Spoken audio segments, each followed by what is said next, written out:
All right, so welcome. So today, guys, we have something special for you guys. We're going to talk about Tom Brady and Gisele's divorce. You know, those guys are worth what, $700 million, $700 million collectively. I think Tom Brady is worth 250, and Gisele a whopping 400 million. But they're getting the divorce, and I want to talk about how that divorce affects Tampa Bay and area and the nation at large from a business perspective. So we're not going to be talking about the who said and who did what. And we're keeping it straight business. I want to talk about a couple of things. One is from a business perspective, has it affect the our area?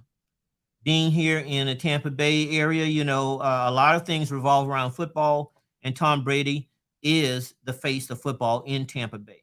I want to talk about from a tourism perspective. Is that something that it has affected us?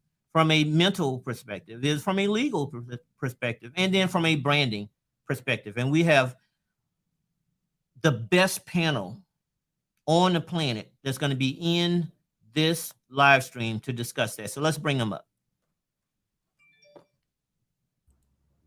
Welcome. So we have Kathy.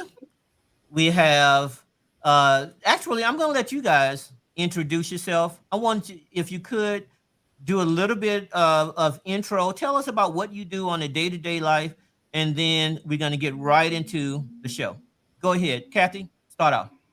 Hey there, David. Thanks for having me on the show tonight. I'm Kathy Times, and I'm an Emmy Award winning storyteller.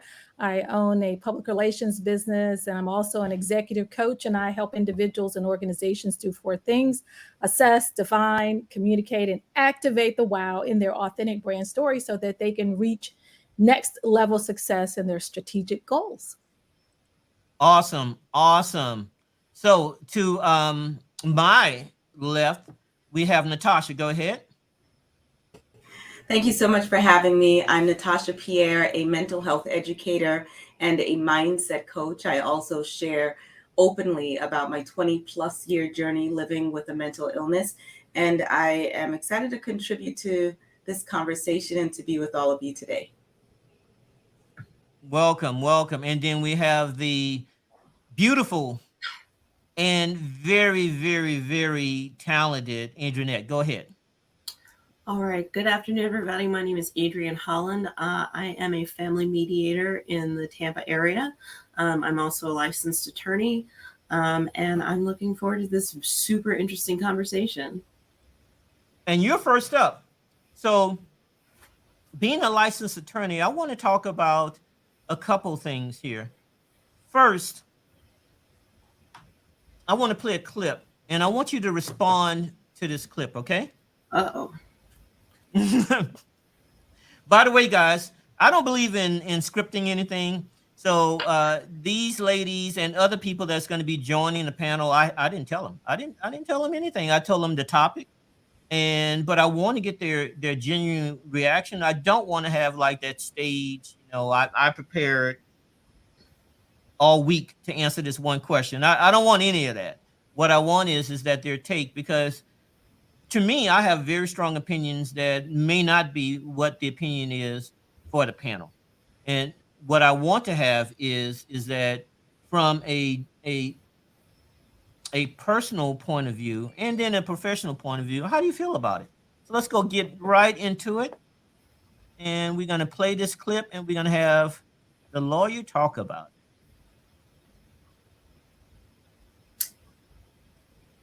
I want to make sure I'm gonna skip around because we don't want to have copyright strikes.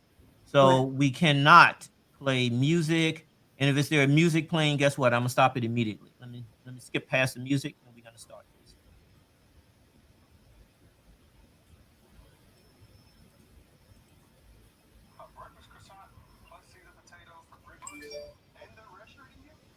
Okay.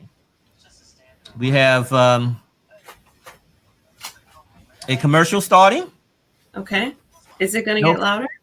No commercials. Here we go.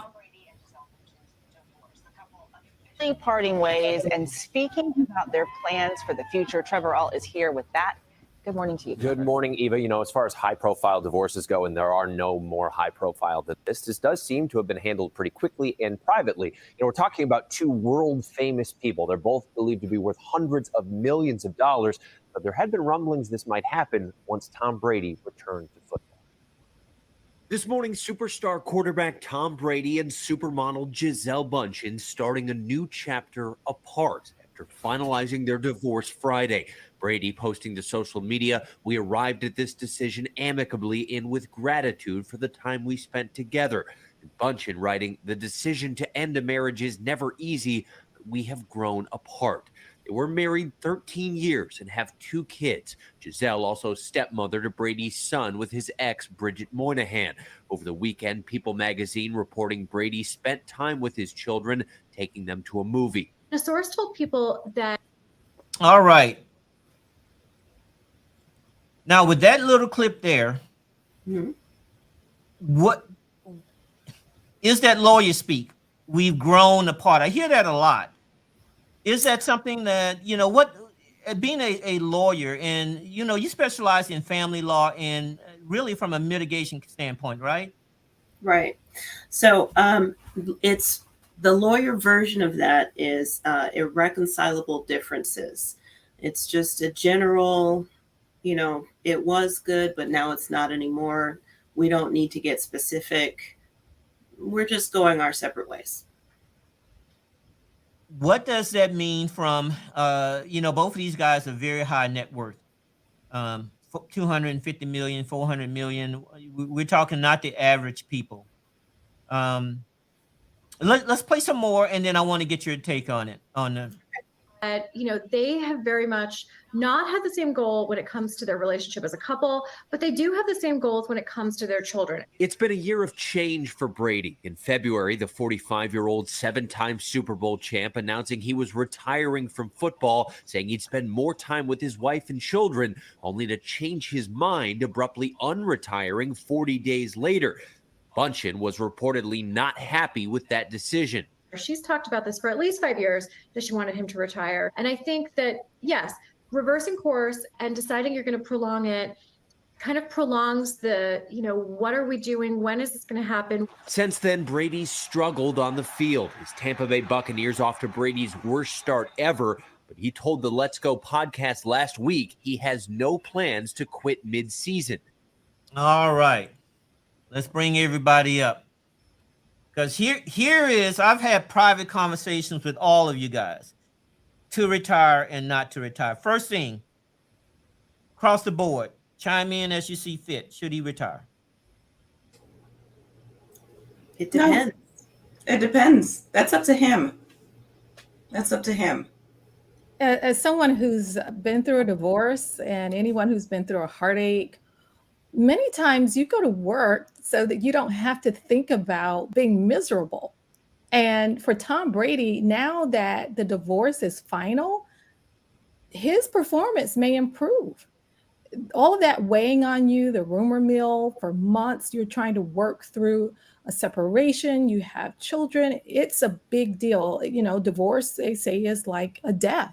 So first you're in denial and the rumors are out there and people are asking you questions. Where's Gisele? Oh, she's okay, when all of your friends know they are planning to divorce. So magnify any breakup or divorce 100 times. You know, I was a public figure. I was an anchor. I was president of a national organization having marital problems. And you don't want the world to know what's happening. So you go to work every day as if nothing is happening. And for Tom Brady, the world got to see how this impacted him on the field. So Tom Brady will ultimately make that decision. But now that everything's out in the open and the divorce is final, his performance could improve and he may stay on for an indefinite period of time. But even Tom Brady has said that he plans to retire soon. Right. So, you know, Tom Brady is what, 45 years old or so? So there is a small window that he can actually play. So retiring soon could be that his body just can't endure another season of football. What, you know, you guys in the back room didn't say that oh, you know, I have no, whatever he want. What do you think? Should he retire? I mean, is it Someone actually said that told me that it was selfish for him to play another year after he told his wife that he wanted to retire. If we're being honest, and we are, this is none of our business. Let's just say that. Well, first we And don't. everything. Let's qualify that. We Right. don't know. We don't know anything. We only know what they've said, what they've shared, and what people have speculated on.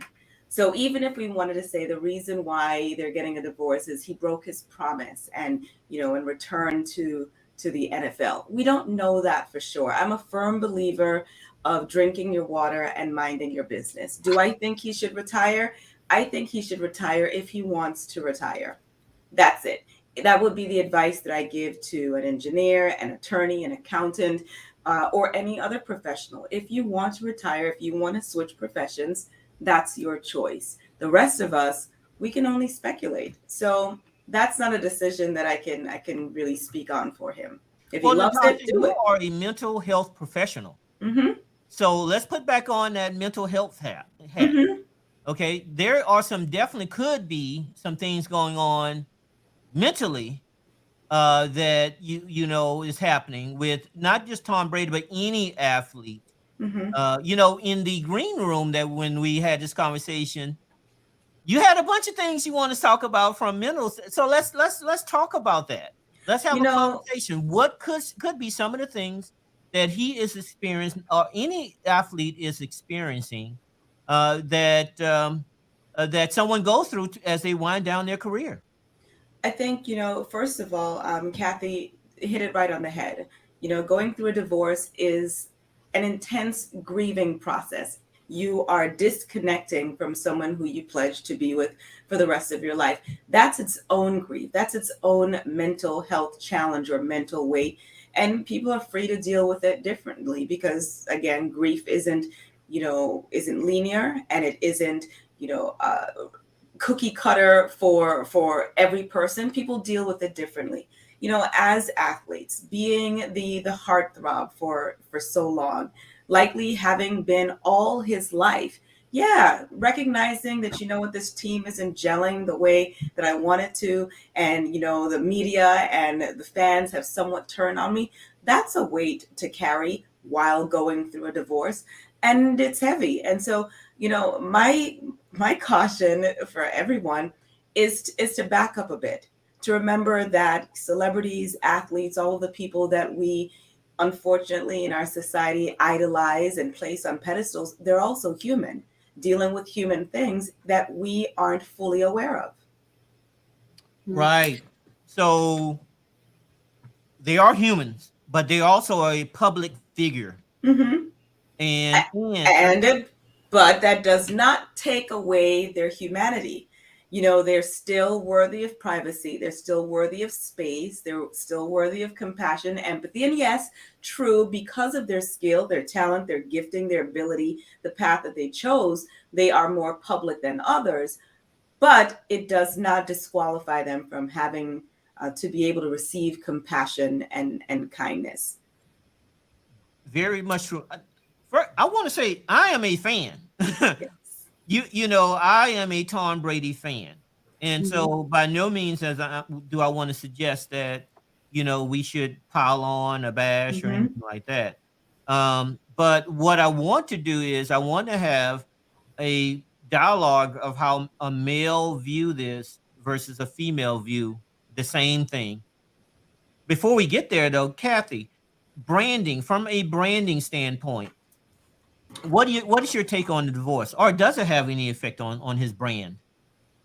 That remains to be seen. It's time for Tom Brady, if he hasn't already done it, to assess the value of his brand. And who is Tom Brady without Gisele? Who is Tom Brady when he's winning? Who is Tom Brady when he's losing? What does Tom Brady really want out of his life?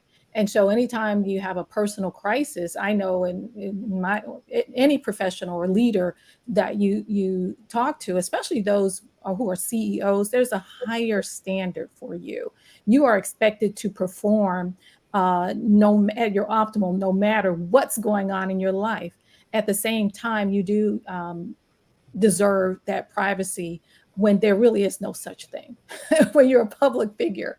But he really has to assess the value of his brand. And in Michael Vick's case, oh my gosh, the Brady brand impacts not only him, who he is, but your city, your county, your team, endorsements. I mean, this guy is a brand, a huge brand. So at this stage in his life, how it impacts his brand remains to be seen. And he's surrounded by people who are tasked with helping him answer that question. You know, it's like Jay-Z says, I'm a business man. You know, he is. I don't think it's going to harm his brand, and I do agree with Kathy. It remains to be seen, but Tom Brady has significant social equity. Okay, he's been a good guy for most of his career. I don't know. I can't recall any bad press that he's ever received. He's a good looking guy. He is the All-American quarterback. I don't see there being any significant fallout unless there is a horrible story about why they were divorced that's leaked to the public. I think his brand is going to remain intact because he's still the good guy, you know, up until this year. It's easier for the world and Tom Brady fans to place the blame on, sadly, Gisele or on the rest of the team than it would be for them to say, yep, Tom Brady is washed up. I just don't see it. Michael Vick. And that's not fair. That's not fair. And it's not fair at all. But you know, it's Let's not fair. But there are some similarities because Michael Vick was also a brand and he surrounded himself with the wrong people. So Tom Brady he's a very different person. Whereas it's not fair, but they both are quarterbacks, as all quarterbacks are the whole team revolves around that quarterback for the most part. So that's all I wanted to say. It's not fair, but at the same time, there are some comparisons that people make all the time. Well, you know, with respect to Michael Vick, and we talked about this in the green room. With respect to Michael Vick, very, very talented, very talented quarterback, could run as fast as a linebacker, a running back, you know, outstanding 4.3 40. You know, can throw the ball from one end to the other end, seemingly, like, you know.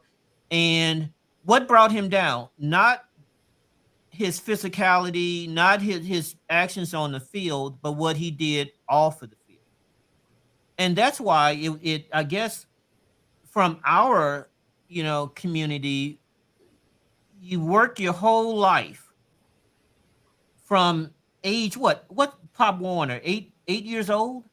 They start from 8 years old, 30 pounds, you know, 50 pounds, your equipment weigh more than you do. 2, you beat all of the odds and become a professional football player, but you can't give up the hood. You have a $50+ million contract. I think he had, if memory serves, I'm just off the top, a $54 million contract or somewhere around about there. You have a team that's dependent on you, and you're risking it all to do what? You know, hang with the fellas, fight dogs, and whatever else he's doing. Well, it comes down to priorities. You know, what's the most important thing? Back to your question of like, should he retire? It depends on who you ask because each perspective is going to come from a different priority. You ask Gisele, she has her opinion. You ask the team owner and the coaches, they have their opinion. You ask the Brady brand shareholders, you know, what they think, and they're going to have their opinion. And so it really just depends on which way are we coming from this? And then also what's best for Tom? You can only have one priority. Like no, I'm wondering, one number one. Right. Now you're a lawyer, and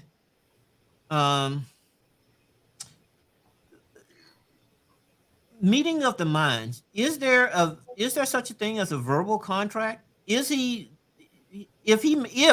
made a verbal contract with his wife that I'm going to retire, what is that? Can that be enforceable? No. Could it even be a verbal contract? No, as between spouses, we make small verbal contracts all the time. You know, I'll do this if you do that, or, you know, this is what I would like for my birthday. We're going to buy this house. It's your career first and then mine. In a marriage, if you have made an understanding and then one partner breaches, you don't get to enforce the verbal agreement. You have to decide whether or not you can live with it. And so one or the other or both of them have decided that they can't live like this anymore and they want to do something else. Can't live like this anymore. Mm-hmm. And that means a lot of different things. It doesn't, you know, one man's torture is another man's heaven. Right. It's just so right for them. When you think about what women want, men, well, for one, men don't know what women want. Okay, let me just say that from the very beginning. Men do not know what women want. So I'm going to hope you guys can answer this question. We're going to lead with learned incompetence. Here we go. Because most women, you know what? Let me bring a man on. I need some more male energy on here. Let me bring Andrew up. Andrew, Drew, help a brother out. Help me. I'm gonna get deep into it. I'm getting deep into it, man. First, introduce yourself, and you know, I'm gonna throw this question out here, and I need some backup on this one. Yeah, so I'm Drew Ware. I am the CEO of World Class Consulting. And let me tell you, I'm living a dream every single day. And I really want to chime in. Here's what I want you all to think about. Remember, Tom Brady was doing football before he met his wife, the supermodel. And 90% of what he was doing, it was all about football. So he's probably perhaps spent 10%. And then once they had kids, 20% with the kids. 80% doing what he was doing. So what happens is when your spouse says, hey, I want you to give all that up, that's all he knows. So I think he tried it. And within those 40 days, he realized that's all he knows. So I'll go ahead and listen. But I just think that from a man's point of view, you have to look at, we all are a creature of habit.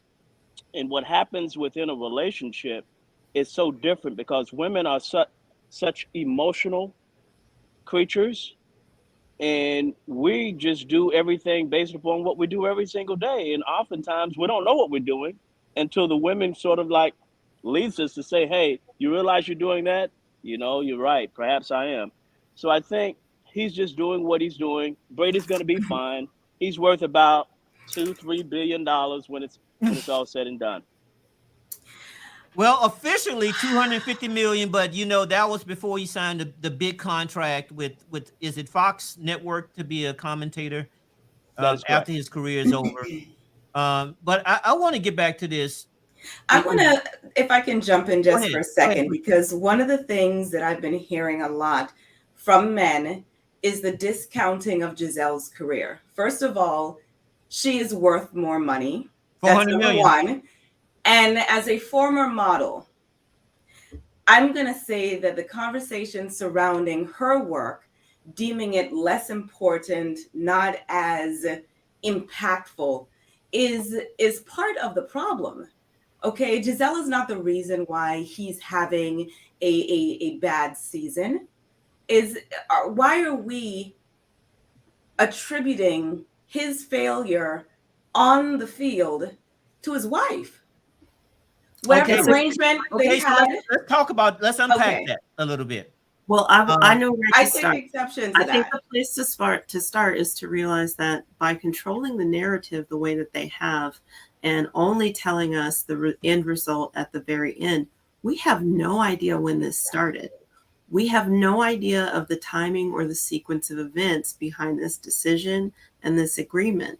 We don't know. They could have started this in January. Well, it's been going on for years. It's been reported that, she wanted him out of football for years. But did she ever say that? I'm sorry? Did she ever say that? Do we have anything with Gisele saying, I want Tom and I made an agreement. It's actually on record. 3 more years. Not 3 years, but it's on record that she has made comments over time years that she wasn't happy with him playing football. I think last season, she said that, and I don't want to quote her, but how she discussed how football is a violent sport, how he suffers from football. She even brought up the fact that he may have had a concussion from football, and how she didn't want him to play football. And so, and then also, I think that it is. And so I heard that with my own ears. And then it was reported that over years they've been discussing it. And so I do want to say that, and I don't want to beat up on her. But what I hear a lot, from, especially from females, is that how selfish she is. And I mentioned this before, how selfish she is, and not doing this to her family. But to Andrew Ware's point, this is what a guy's been doing every day, 6 days a week since 6 years old. And, to be drafted toward the end and to be general consensus to be the best to ever do that, ever, it's a hard thing to give up. And then there's therapy. This is why when people get married, they need to have honest discussions about what the expectations are. Yes, he's been an athlete all his life. He's been number one all of his life. It's hard for him to walk away from it, just like it would be hard for any person in any other public profession to walk away from it. Michael Jordan had to do it. Other athletes have had to do it. I think what is disheartening, displeasing to me about the discussion is how one-sided it is. We know that everyone loves Tom Brady, and that's great. But a lot of the conversations that I've heard and I've read have been centered on how awful she is for forcing him to come home and deal with her and the kids. She should know that he loves football. He can't control his feelings when he's on the court and she's walking away from. Where's the personal responsibility in this? Do you think it's tied up in patriotism? 100%. Idea of football as this whole like American thing, because Tom Brady did, I think he said, and I don't know a quote, so don't quote me, but I think he said something like, when he goes into football season, it's basically the same as being deployed. Yes. And I'm a veteran, and I can tell you it's not the same. But I can understand sort of, what he's getting at. Like, he only knows how to put his head down and be football. First, I'm a veteran also, and I appreciate your service. And so, what branch? Air Force. I take that back. All right, so but Wow. he really Wow. Wow. He has Wow. to really assess who he is. At the end of the day, Tom Brady will not be Mr. Football forever. Just ask Dan Marino. Just ask the great quarterbacks of this era. There is life after football. And as great as he is, he has to determine, okay, after football, he tried apparently, but so often, as Adrian said, we see the end results of a divorce, but there's so often trouble brewing for years or months, and then something happens, and that is the final straw.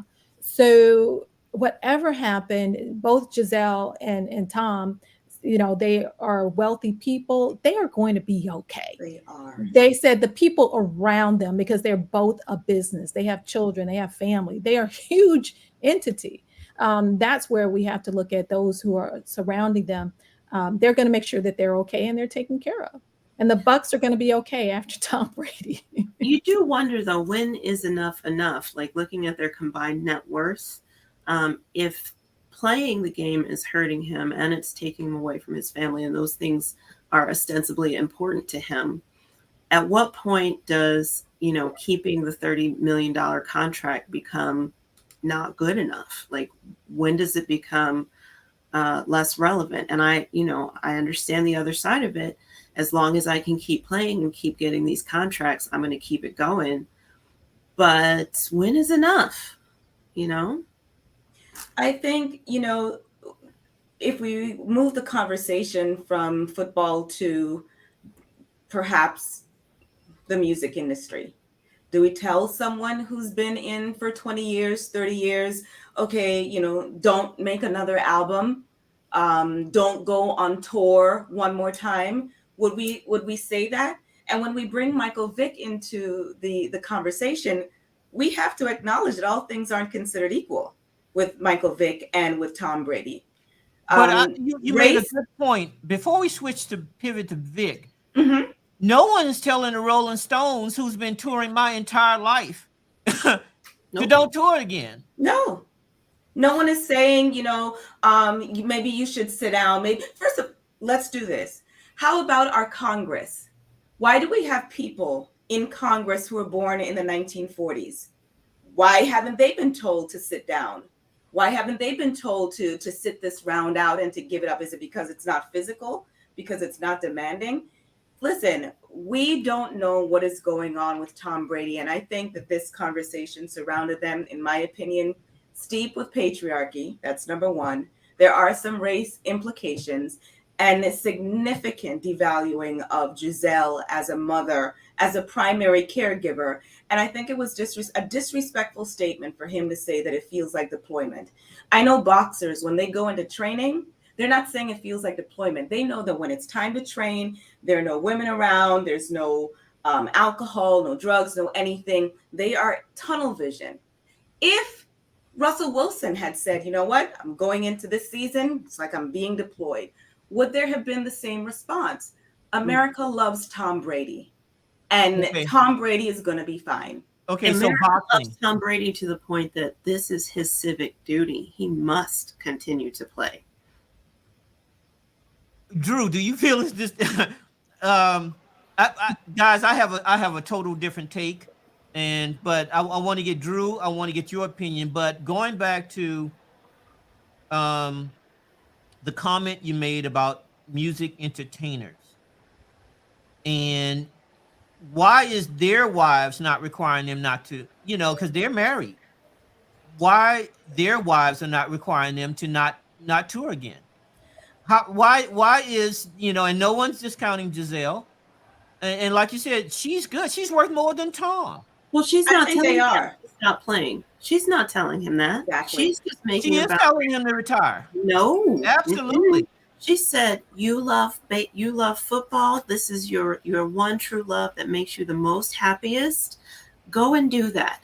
I don't want to be part of it." She just So said she about said, she put an ultimatum. That's But is not that an not her ultimatum. choice? It's us or your football career. Drew, do you feel the same way about that? No, Absolutely, she did. But She here's the thing, she did. But at the end She of the day, here's what we got to see. Come on now, let's respect everybody's opinions here. So she did. But Father Time is undefeated. Tom Brady is realizing it's pretty much over. All I got to do is look at everyone else before him. It's time for him to perhaps, retire, and he'll still be part of football. Tom Brady's going to be fine. His ex-wife, they're all going to be fine. At the end of the day, I just think that we have to look at men and women have different perspectives. Women are a lot more emotional, and we wouldn't be who we are without them. And oftentimes we're listening to the guys when perhaps we need to be listening to the significant other. That's all I have to say. Well, I also feel that she did. She made an ultimatum that is me and the kids or your football career. wait a minute. She Is didn't that take bad? his children from him. Is that bad to say? Wait, I have two. Go ahead. I was saying, is that bad? I do, because here again, I go back to, you've been doing this one thing that you're good at. You're the best in the world, the best to ever do it. And you know that you only fought, as Drew said, Father Time is undefeated. You know that there's an expiration window that of your ability to do this, closing very, very, very quickly. 1 season, 2 season. So he has at most 2 seasons to do this again. Mhm. Certainly at most 2 seasons to be the best at something, the Sure. very best at something. And she's saying that, okay, I know you've been doing this for, I guess the oldest child is 12 or 13 or something like that. I don't want him to be 14. I want you to stop what you're doing at 12 and give up what you dream of. I mean, I see so many. You mentioned boxing. I see so many boxers. Look at Mike Tyson. How he's ended his career, and then at 50-ish, 50 plus, 54, 56, however old he is, he's trying to make a comeback because he still feels that he can do it. Now, is it better to go as long as you can go till the wheels fall off, to know that you've given everything that you can give and you can't do it anymore? That way you don't have the desire to come back? That's not how it works. Let's switch it to Adrian's field, law. How many attorneys are pushing to make partner? Let's do the men. Pushing to make partner. They're working extremely long hours. They're away from their children. Is anyone telling them to step away from, maybe you shouldn't try to go for partner? Why you be home with me and the kids? There is in our society, and thank you, Adrian, for saying it, the patriarchy is so thick that the woman's career is always, or most often, undervalued. Yes, she is worth more. That's number one. What if she wanted to go back to modeling or pursue acting or to do something Actually, else? she is still modeling. Well, she has been the primary caregiver for right, but no one's years. stopping her from. Tom never told her not to go modeling. To my knowledge, I've never had a report that Tom told her not to model. Well, but they what should have a report on that? Children, and she is parenting according to she her values. chose to do that. The difference is that she chose that. It's different from someone telling you can't do it and you choosing not to do it. That's the difference. We're splitting hairs and going into semantic. But you here's the thing: made the center of your argument. You made the center of your argument that. But if she gave him an ultimatum, why is that bad? For us to say that giving him an ultimatum is wrong presupposes that she is not permitted ever to change her mind once she said, okay, I'm okay with you playing football. No, she can change her mind. If this no longer works for her, is she supposed to put her life and her children's life on hold because Tampa Bay wants another Super Bowl ring? Well, who asked her to do that? And then two, it's different from, and again, Gisele I want to point out again, Gisele is worth double what Tom Brady is worth. Okay. No one is asking her about anything. I want to get your point of view, but going back to the lawyer, if you are who is the best lawyer to ever have done it? What? Who's the best lawyer? There's lots of great attorneys. The best attorney. There's lots of them. You can't say that. Because it's very difficult. Because I can think of some great ones, but I don't know of any lawyer that goes out and say that guy's the man. That guy is the best to have ever done it. And so it's different. It's different to say that a guy who is generally considered among men to be the best who has ever done it, to just give it up when he can't do it anymore. That would be hard for me to walk away from. Drew, what's your feeling on that from another male? Am I wrong? I totally agree. When he's the alpha, he's considered to be, I mean, look, they call him the GOAT. He's the man. But here's the truth. When his wife sees him getting hit, which for 12 years he never got touched, and there are concussion protocols and all of that, I can understand her saying, hey, since you don't see the danger, all you see is who you are, you're invincible, I could perhaps see why she could say, hey, I'm going to save you from yourself. So, I mean, I get it. I understand. But taking away his kids? Did not take them away. Whoa. Away? She's moving to Miami. Let's not pretend that these people don't have the means to go back and forth in an hour, just like anybody else that can get on an airplane. So you're right. She is from a realtor standpoint, and I'm a broker. It's been reported that she's bought a $1.2 million home in the area called Billionaire Bunker.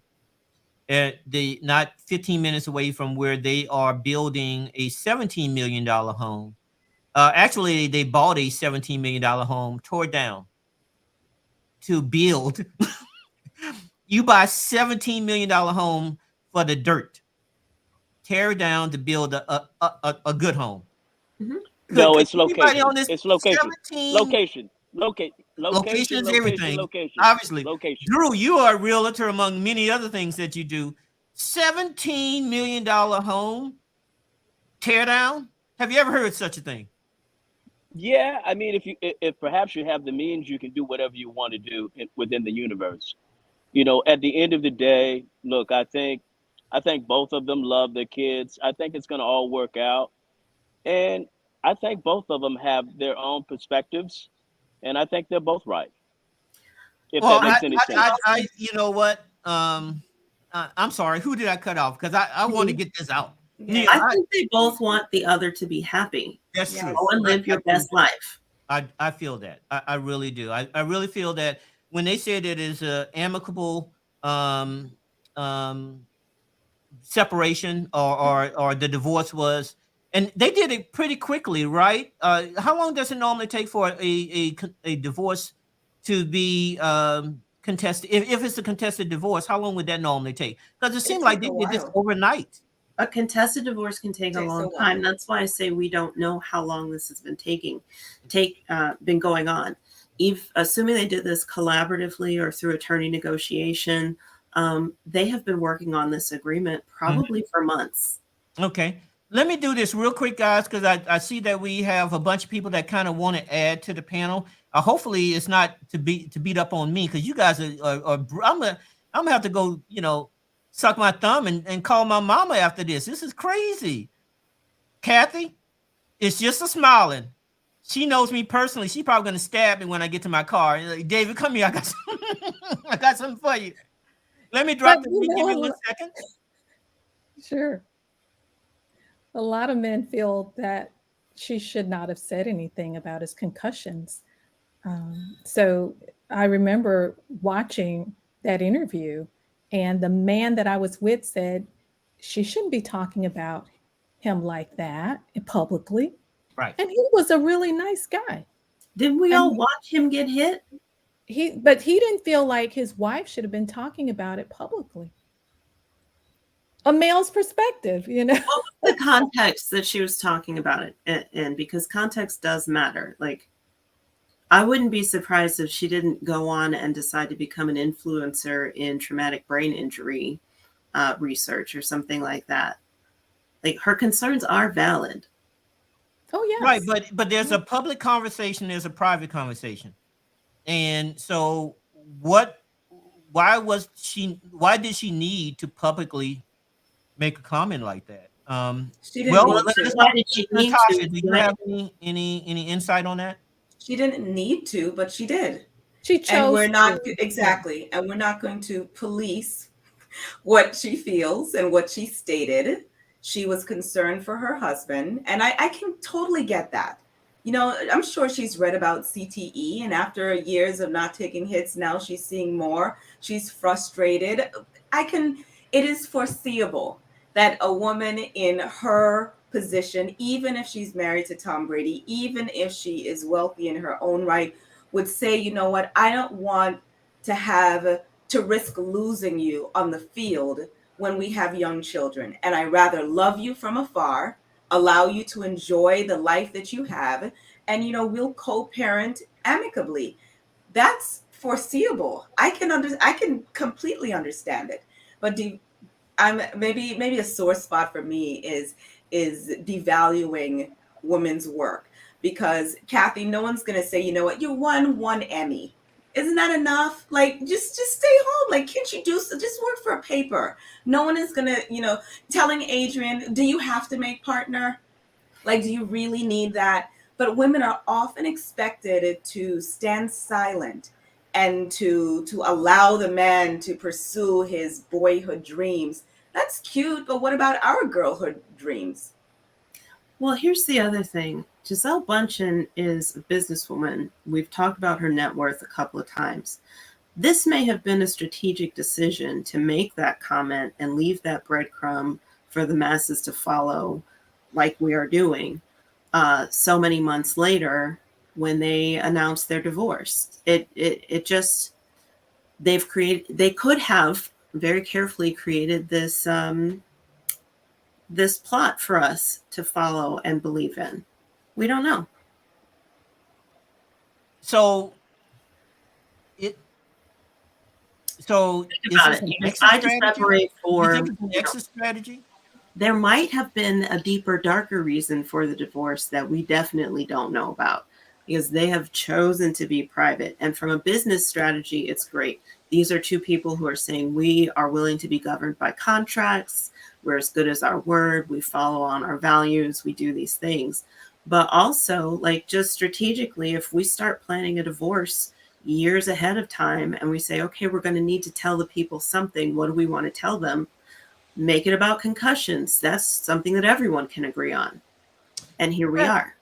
Kathy, from a branding expert, how would that? Okay, let's assume, because I've never thought about it that way. And so if I wanted to, if scenario, I'm the best that's ever done it. I see that I need an out, and I want to go out on top. And I'm looking for the best way to do it, and I'm concerned about concussions. Would that be a good strategy? It could be, but the best strategy is to control the narrative of your own story. And either he knew what she was going to say or he didn't. She said what she wanted to say. She put it out there in the universe that she was concerned about his health. And that was that. What they have done effectively is control the narrative. And they had the outcome, the desired outcome that they wanted. Tom gets to play football. Gisele gets to go and buy her house. They agreed that their children are going to be the most important. Let's see. Oh, I have a quote here. I mean, they are on the same page. No matter how painful this divorce is, they have done a really good job of controlling how it played out publicly. Period. Well, we also just saw this same tape from Jason Momoa and Lisa Bonet. Let's announce to the people what we're doing. By doing it this way and keeping it private and respectful, maybe they get back together. We don't know. Stranger things have happened. But we're Yeah. also presupposing that there's some bad blood, and to your point, Adrian, the speed of the divorce being finalized evidences that they've been having some conversations for quite a while, or that the end was already predetermined. You take yours, I take mine, we walk away, we're fine, and it's over quickly. So not every divorce ends with tabloids. Fireworks and With a train wreck. fireworks, exactly. True. Sometimes it's just, I want you to be happy. I'm not happy. We're better when we're not fighting. Continue playing. I'm going to Miami or wherever. I would believe that. I would believe that it was kind of a setup if his play didn't dip off. If this was something that he was pre-planned, the Bucs has lost 4 out of the last 5 games. The Bucs this is the worst start the Bucs has ever been. I pulled up their record, and this is the worst Bucs start ever. 1 second, let me get to it. And I think they're 3-5. I think. Let's see. Tom, I'm gonna- Buccaneers. Yeah, Buccaneers are 3-5. While you pull And that up, David, he said, quote, there are a lot of professionals in life that go through things that they deal with at work and they deal with at home. right. So 13 years, children, who knows what happened? Only Gisele and Tom really know what happened. It's going to get to you. And at his level, to see, like you said, the performance on the field is going to be impacted. Now, if he were 25 years old, it may be different. But he's older. He's not the Tom Brady we knew 20 years ago either. So Yeah, he's right. got these he's got these things going on in his head. I mean, it's really there, no matter who you are, unless you are just stoic and you are a narcissist, this affects you. Okay, And so apparently, the divorce affects you like a death. so just a little housekeeping for the guys that are in the chat room. We're trying to get the link to you so you can come up. I'm sending it out, so just bear with us. So we'll get that link to you so you can come up and help a brother out, because these girls, these ladies are beating me down. I have a I'm question for sweating and you. everything and You're all of putting that. yourself down. I've got a question for you, David. With the Tampa Bay Bucks, I haven't kept up. Do they have any new players this There has, season? yeah, absolutely. Oh, so But they also have had a history of the team. The Bucks have been around for 30 plus years, I guess. I have to look that up. One of the moderators, look up how long has the Bucks been in existence, and this is the worst ever start. So there've been quarterback transitions, there've been lineman transition, personnel transitions for the whole time the team has been in existence, but yet this is the worst start they've ever had. Okay. Yeah, but truth be told, David, they are missing some key components. Yeah, Gronk and they didn't was come missing back. key components last. Remember when the Bucks had losing season after losing season after losing season? They was missing people then. Yeah, but not superstars. You can't replace Gronk, and they also had some other superstars Well, I that think was we on their won a team. Super Bowl And without. I think we won a Super Bowl without Gronk. We won two, one with Gronk and one without Gronk. Yet we haven't had the worst season. yeah, but so the line is different too, though. The offensive line is different. Go ahead.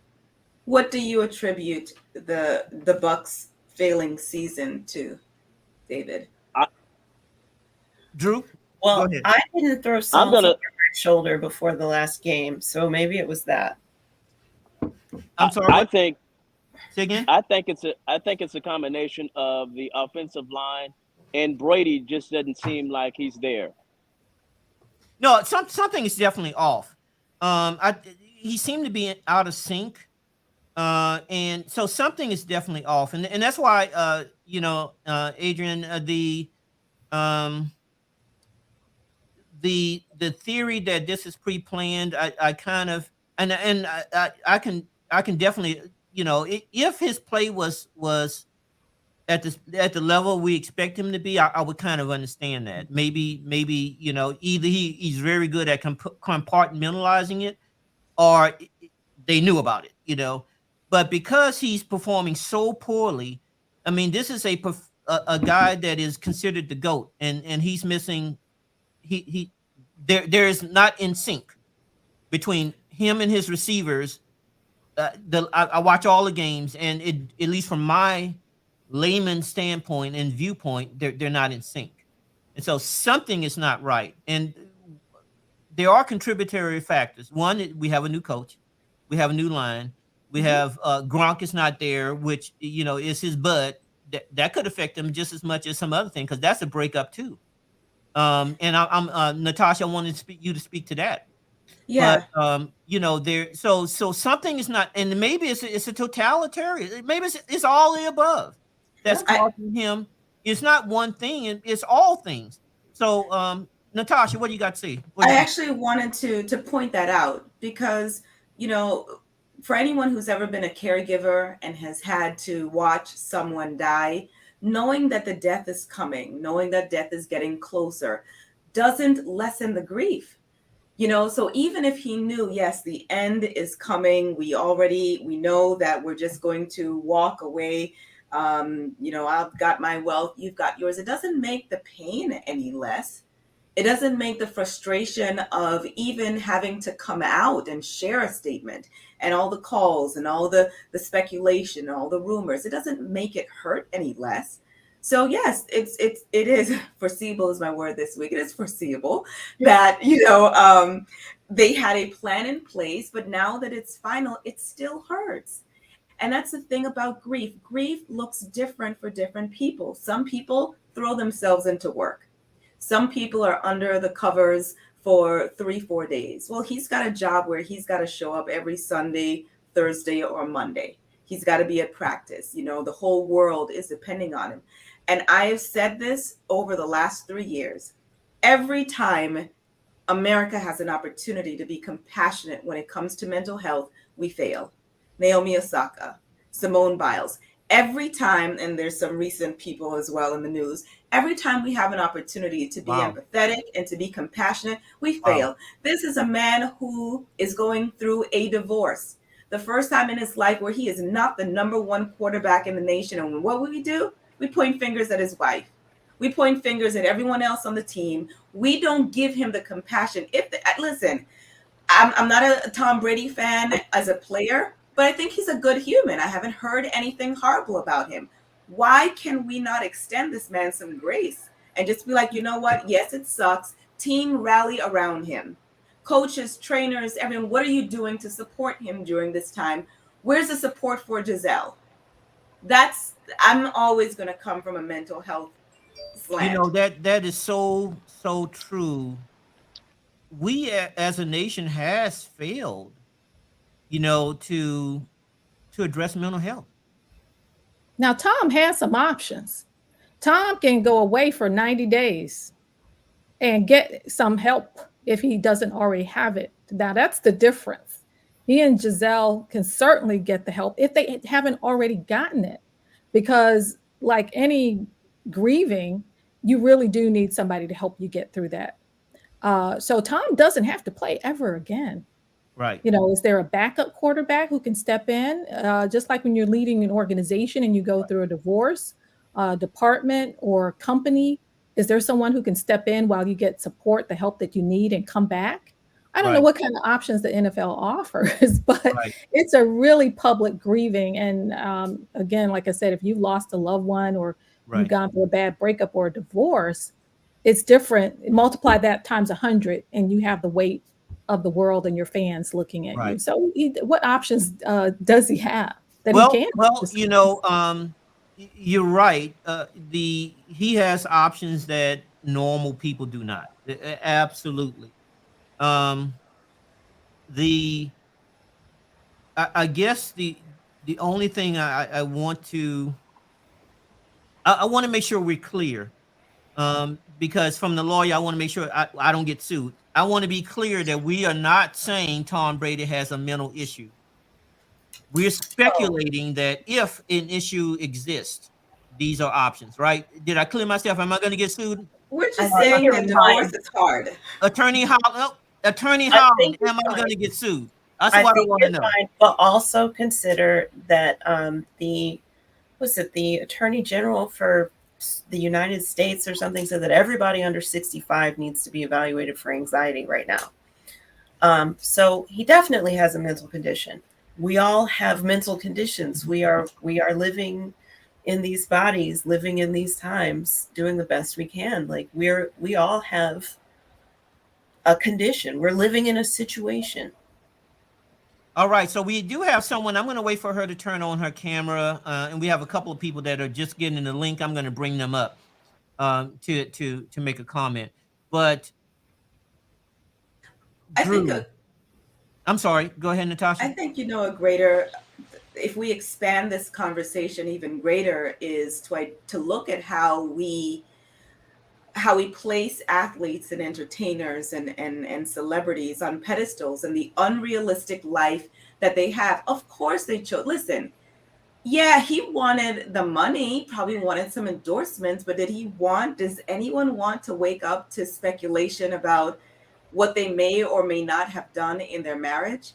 No one wants that. Compound that with whatever we don't know about what happened in their family, in their friend circle, and just living through the last 3 years. To Adrian's point, we all have a mental health challenge right now, whether it's anxiety, depression, grief, we all do. And this is an opportunity for us to step back and ensure that we're not projecting our own pain onto them. Good point.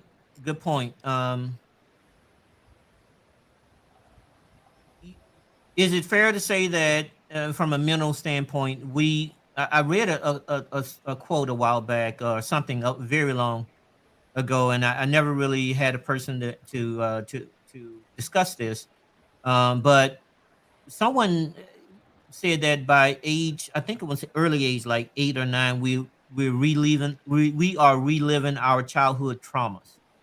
Is there any credibility to that? You know, and that's why, I mentioned Michael Vick and the comparison to Tom Brady. Not a fair comparison, especially just being in a Black body in America. We have significant challenges from birth.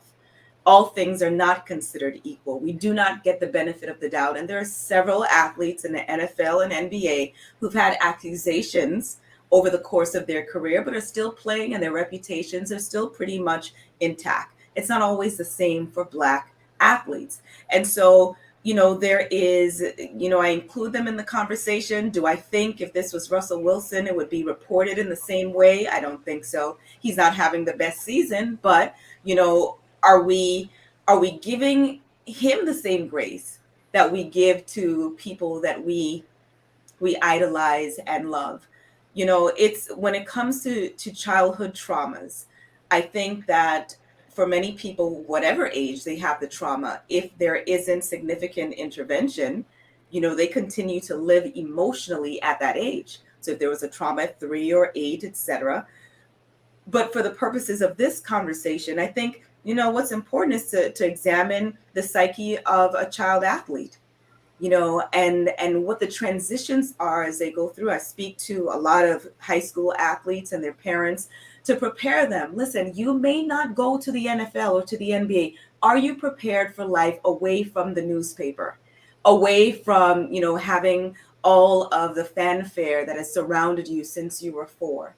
And many times people aren't prepared for that, and they want the thrill. It's a dopamine rush. Like, the likes we see on social media, pressing, submit on an Amazon cart, hearing the cheers when we come into the stadium. It's all a dopamine rush. And his, for going back to football, is no different from mine when I've hit submit on Amazon. Therapy. What do women call it? Retail therapy? Mm-hmm. Is that Yeah. a real thing? Absolutely. Kathy, you're fly all the time. Is that a real thing? I'm going to go somewhere with this because it's actually my former husband, okay, a male perspective, who said retail therapy helped him. Mm. And I'm going to leave it at that. Everybody has something. Everyone has something therapeutic that helps them. And to be fair, for me, it's cooking. For my former husband, it was retail therapy. So yeah, whatever helps you get away from reality is your therapy. Or if something helps, because I'm not the expert in counseling. So for Tom Brady, I think football is his therapy. Yeah. And to be fair, you guys may not know this, but I've been collecting comic books, Batman comic books for all my life, and that is my therapy. Is that it's just an escape, right? So, Drew, what do you feel about that? Because you fly all the time, man, all the time. I totally agree. Just like you were talking about I think the serotonin and just feeling proud and all of that is so important. So one has to find something. And that's the very reason why I decided, at the end of the day, the best way to predict the future, you're going to have to create it, right? And that's why I created an event that's called the CEO Experience. It allows CEOs to get an opportunity to collaborate with other CEOs. And liberty and freedom is not a thing, it's a feeling. That same feeling that I have about Kathy, about that wow factor, that's really what it's all about. At the end of the day, it's all about that energy and that synergy that we all can give out because we're social beings. I'm done, David. Well, the CEO experience, I want to talk a little bit about that. I know it's a little bit off topic. We're going to bring Sylvia Lee up. She has a question for us. But we just had an event 2 weeks ago, 3 weeks ago. I guess it's more like 3 weeks, It was on the And 7th, on the 7th of October, to be right, exact. and people are still talking about that event. Kathy, you was part of that event. And you know, the club is talking about it. The the um the attendees, the waitresses and the waiters. I mean, everyone involved with that event still talking about how great it was. So you did a good job. We was talking off camera that you have another event coming up, right? I do. I do. It looks to be December 15th. We're going to St. Pete. It looks like St. Pete downtown is going to get the love. So I'm excited. We're going to do this thing again. And next year, we're going city to city. So it's all about that experience. It's all about what Kathy talks about, the wow factor. Now, Kathy, we mentioned you as a professional, brand expert, and Kathy Times. Wow, could you talk a little bit about that, and so that people know that when you are giving an opinion, you know what you're talking about. Right, right. And I'll just go back for 10 seconds and say the reason that I talked about my former husband saying it's retail therapy, because now I have people who shop for me and they're part of the branding experience. Oh, that So must be nice to have Nice. somebody shop Nice. for it. Sister, I that's know, not right? that's Right? not that's my somebody Right? therapy. shop. What? Right? Right? That's not my therapy anymore. Let me put Someone on my else does. jacket. I got it. I got it. Right? What?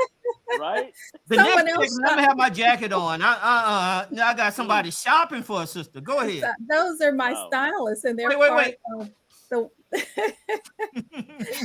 of the they're part of the wow experience.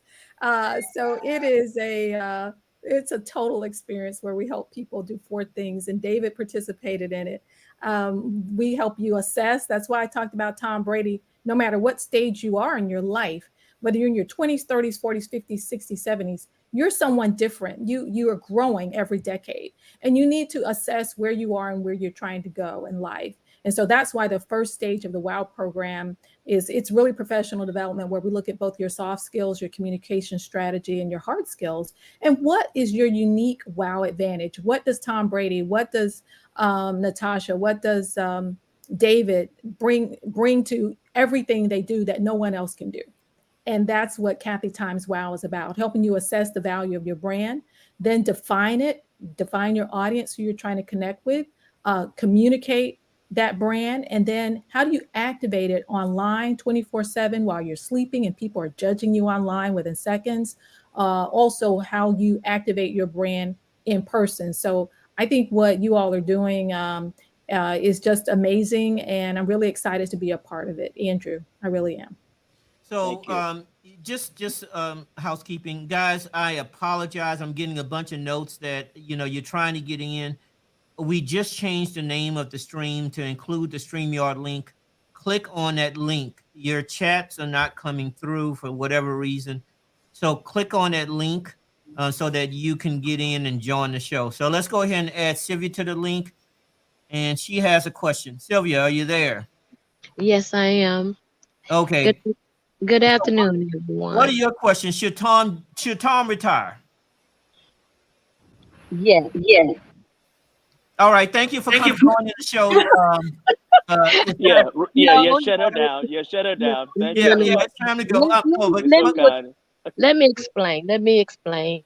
Um, I do not think he should retire because he signed a contract, and I feel personally that although I heard each individual's comment, I personally feel that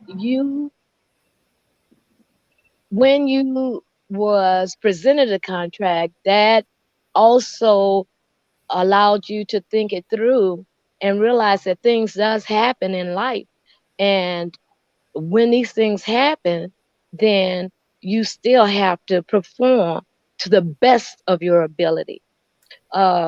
That's my take on it, and that's why I said no. A contract is a contract. A contract. Now, grant you, he has millions. He probably, yeah, okay, fine, me.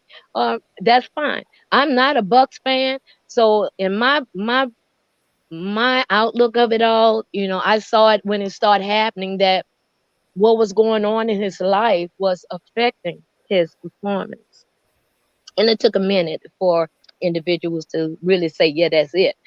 Another thing that I noticed, that I heard was, and I know the ladies, the females really did not touch bases, did not touch that topic that was out there, but I will say a little bit about it. Um, Most time, women are considered the emotional one, and um, from my outlook, I'm looking into what's going on. I feel that, as you said before, the this was really strategically done so that it minimized a lot on both sides. And if emotions was actually exhibit, this would have been the outcome wouldn't have been as clean as it is. And I say that to say, many times when is my thing of not having a clean break is when you start slandering and things of that sort. So I think this was really planned out by both parties and well executed. That's my thought. I didn't have a question. I just want to interject. Well, thank And you. go Air Force. Go Air Force. Yes. I'm on your side, your team. Woo Um, woo. I'm muting you now. I think that Bye. there's a Yeah, person that's David, we coming can't up. have her on. We can't have her on anymore. She's Yeah, not yeah. a Buck fan. It's time for you to go Can't back have her on down. I'm going to anymore. remove you from the screen. Yes. We all know Navy is No, where no, we. no, no. Swim, keep swimming. Mhm. All right, so that was Sylvia. Let's, we talked about the um what she said. I think if it was planned or not, and I guess there's some merit to that. I guess maybe a couple of people, since you mentioned it, Attorney Holland and Sylvia did. I think that um maybe there is something to that. I just think that his performance wouldn't have dipped, if it's a setup. He would. We don't know why. We don't know why his performances We don't has know. dipped. We don't know. We don't know. We don't. And remember, Has an ingrown toenail. We don't know. remember Chadwick, when people were really getting down on him about his weight. He's looking awful. He's losing weight, and then he passed. And everyone's like, "Oh my God!" Now everyone's all emotional with the new movie coming out. We Right. don't know what is going on with Tom. We don't know what's going on with Gisele, and this is our opportunity to pull back and So to check ourselves. what I guess she's still lurking around, and she said correct. Sylvia, do you have Yeah. anything else you want to add? I'm just agreeing with my All right, thank you, Sylvia. All right, so There you go. There you go. so I mean, I have an athlete. You mentioned Michael Jordan performing at the. I mean, this will be in my memory probably for as long as I could live. But remember Michael Jordan in the championship game played with the flu? Does anybody remember that? right. Yes. It's a different, divorce and the flu. They both are terrible, right? But Michael Jordan led his team to a victory with the flu. How many of us can play at that level? The standards are higher for leaders, no matter what position you are in. And the test for you is when you are in crisis, no matter where we are in our lives, right? There's a famous quote, and I can't quote it right now, about the test of a man or woman is not when everything's great, it's during the time of crisis. Right. And so for Tom, as he stated, we're all humans. We do the best we can do, or he said, we do the best we could do. And he said this on his Sirius XM show, that he did the best he could, and his wife did the best that she could. And at the end of the day, now that the divorce is final, now that the crisis, has passed and it's public, how will he perform next? How will she perform next in their lives? And Right. at the end of the day, that's a question I think we all have to ask. How are we proactive at the time of a crisis, and how do we manage our brand through that storm? And how do we remain consistent? So I We think keep that Drew. private. Yeah, I think Drew had to. His battery ran out, so he may be rejoining. Just some of you guys.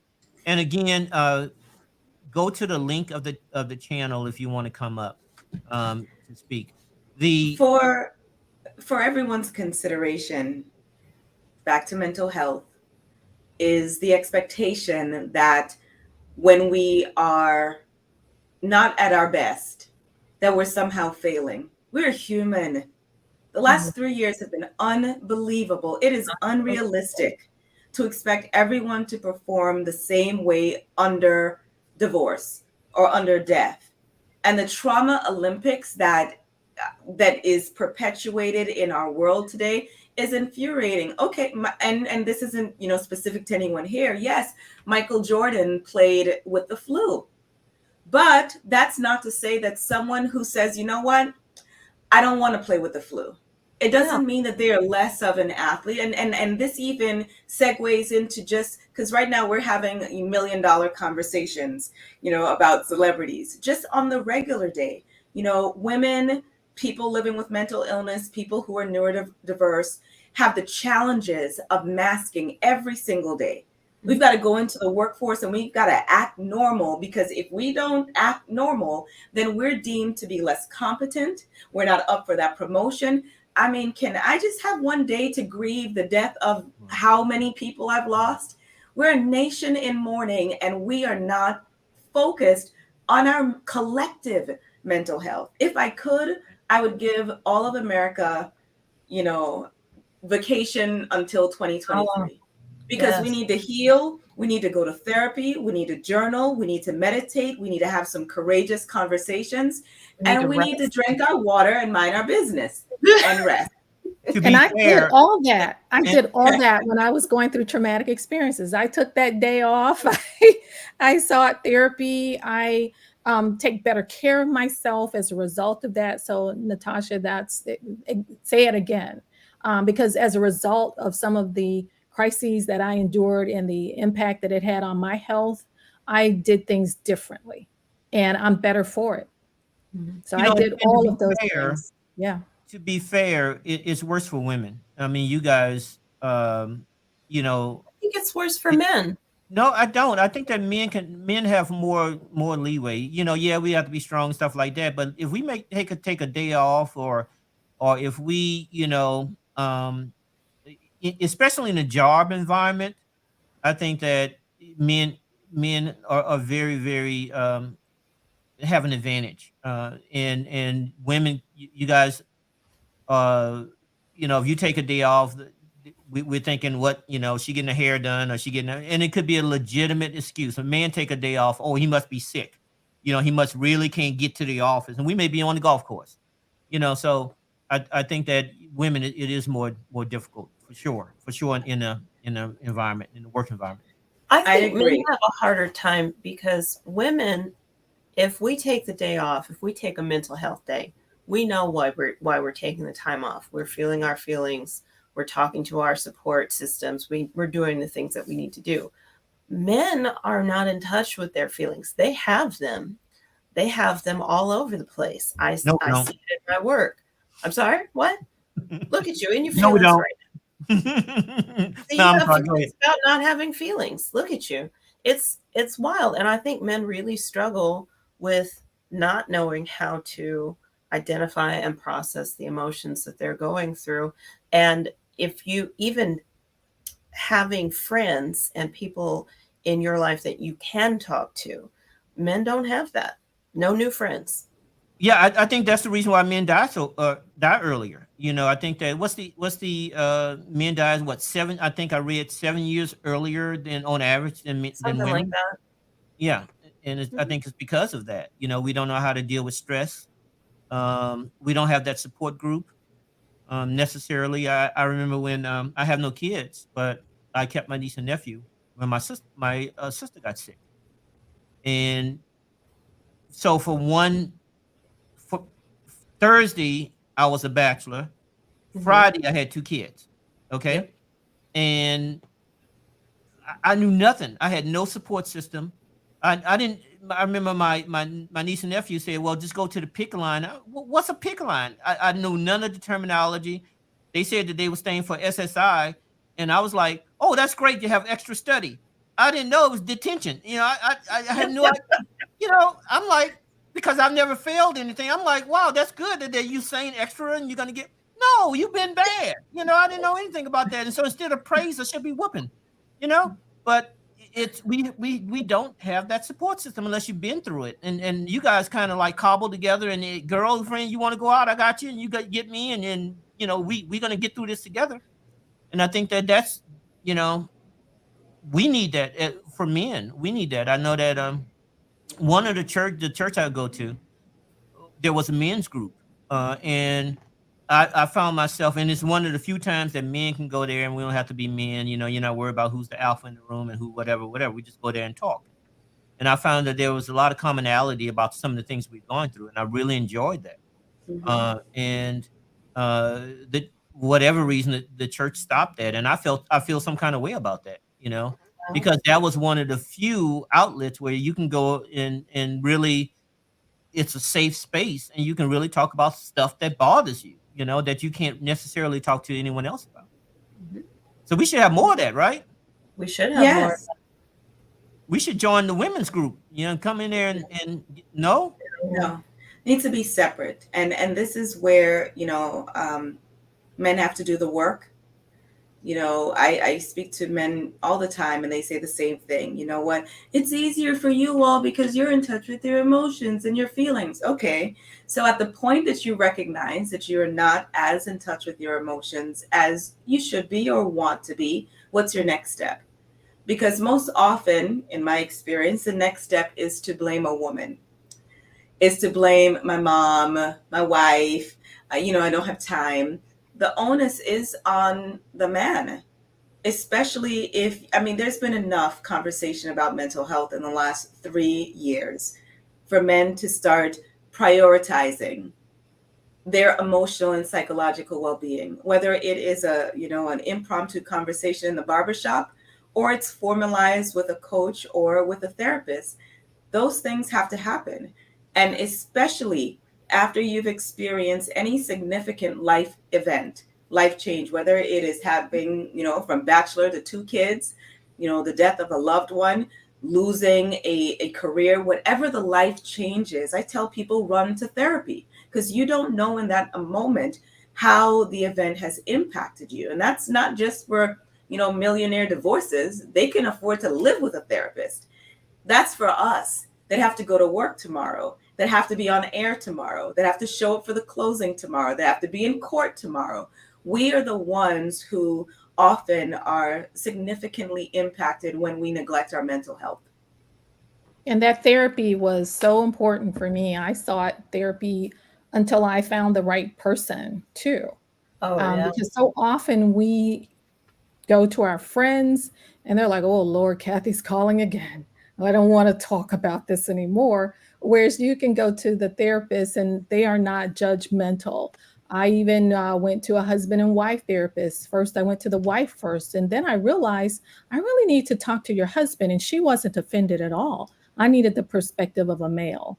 So it's okay to go to our girlfriends or our guy friends and have those conversations. But at the end of the day, it really has to be someone who's may tell us some things that we don't want to hear, but we need to hear because that is their area of expertise. And it was very enlightening for me because I think David mentioned the effect on your childhood and how you enter into relationships, whether it's professional or personal. Certainly your childhood is a factor there. And so when you see a professional who can tie all those things together, the lightning strike is powerful and it's beautiful. And at the end of the day, you lead a healthier life, just like you go to your physician when you are physically ill. Going to someone who understands the mental challenges is just as important. It seems so to hearing me that male perspective and that female perspective, there is a time when we need to hear from a male and respect their point of view. Well, there's And also respect their point of view. So I'm also- being Switzerland, David. I'm being a Switzerland here. But that was so important to me and very helpful. There's also a time to hear from somebody that really is completely detached from your situation. Somebody that doesn't have anything at all to gain, that won't be impacted, that doesn't know you, doesn't know your kids, doesn't know anything, just a clean slate. And I think that that is one of the things that we overlook in the community, and then especially men overlook. They think that they can just go and talk to their friend, and that's therapy, and it's not. Yeah, yeah, you're right. Sometimes your friend will give you the wrong advice. You want a professional, you know. Yeah. You Yeah. want somebody like Natasha, or or another licensed professional to kind of give that. Now, even among Natasha, I've always wondered this. Even among professional um, mental health workers, a male and female, will a male and female point of view or perspective be the same? No, it's going to be different because they are different. And I tell people, and I love what you said, Kathy. I tell people to approach finding a therapist in the same way that they would use a dating app. The first one might be a dud, absolutely awful. You don't even know how you match.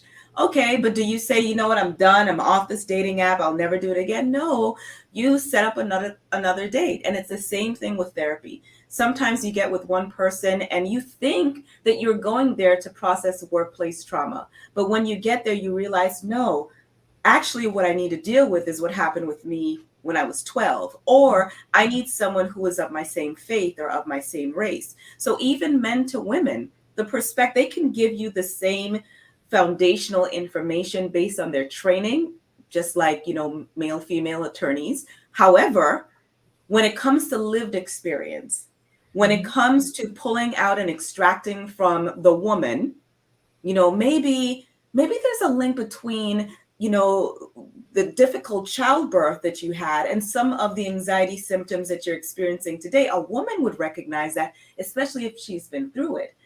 A man may recognize it because he's heard of it before, but it's different. Lived experience matters. And because I want to clarify, I am a mental health coach, which is different from a mental health therapist, counselor, psychologist, psychiatrist. I do not have a degree in mental health counseling. I do not counsel. I do not offer therapy. I do not take deep dives into your childhood. That is a clinician. I'm a coach, which means we start with today. And where do you want to go? How is what's going on in your world right now impacting you personally and professionally, and what needs to happen next? I work with people on creating strategies, and a lot of it is based from living with bipolar disorder for 20 plus years. Everything that I've been through, what worked for me, what hasn't worked for me. I've got other certifications, but the counseling route, I didn't want to do that. I'm too much of an empath to listen all day long. So I wanted to make Very that good insight. clarification. Yeah. And that's I what I also found the add- female. The woman was very emotional. Yeah. But when I went to her husband, who was a clinical psychologist, he drilled down and really got to the root of the issue. Mhm. I I also enjoyed it, but that clinical psychologist made all the difference in the world. Mhm. Yeah. So just like there's mental health coaches and business coaches, there are also divorce coaches. And that is, there's a whole network of professionals who are just a tier between, a tier below therapists. Because some people really cannot access therapy. It's too much work when you're going through the process of trying to find somebody in your insurance and find somebody who is accepting and or accepting new patients, and find somebody who will work with the family, or whatever specific thing you need. There's so many different flavors and types of therapy, and people are just generally woefully uneducated about it and how to access it. And to your point, right now in the United States, 60% of US counties do not have one practicing psychiatrist.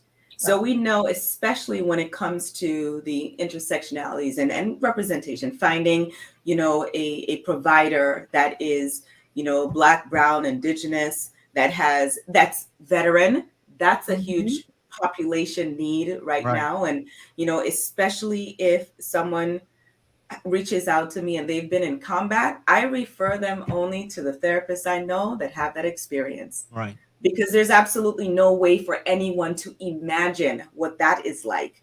It's not, what you play on a video game. And so representation matters, lived experience matters. And most importantly, I tell people, trust how you feel. When you walk in, that first feeling, if you don't feel like, I'm sitting with my homegirl, my homeboy, I don't know if people still use those words, that's not the therapist for you. Pick again.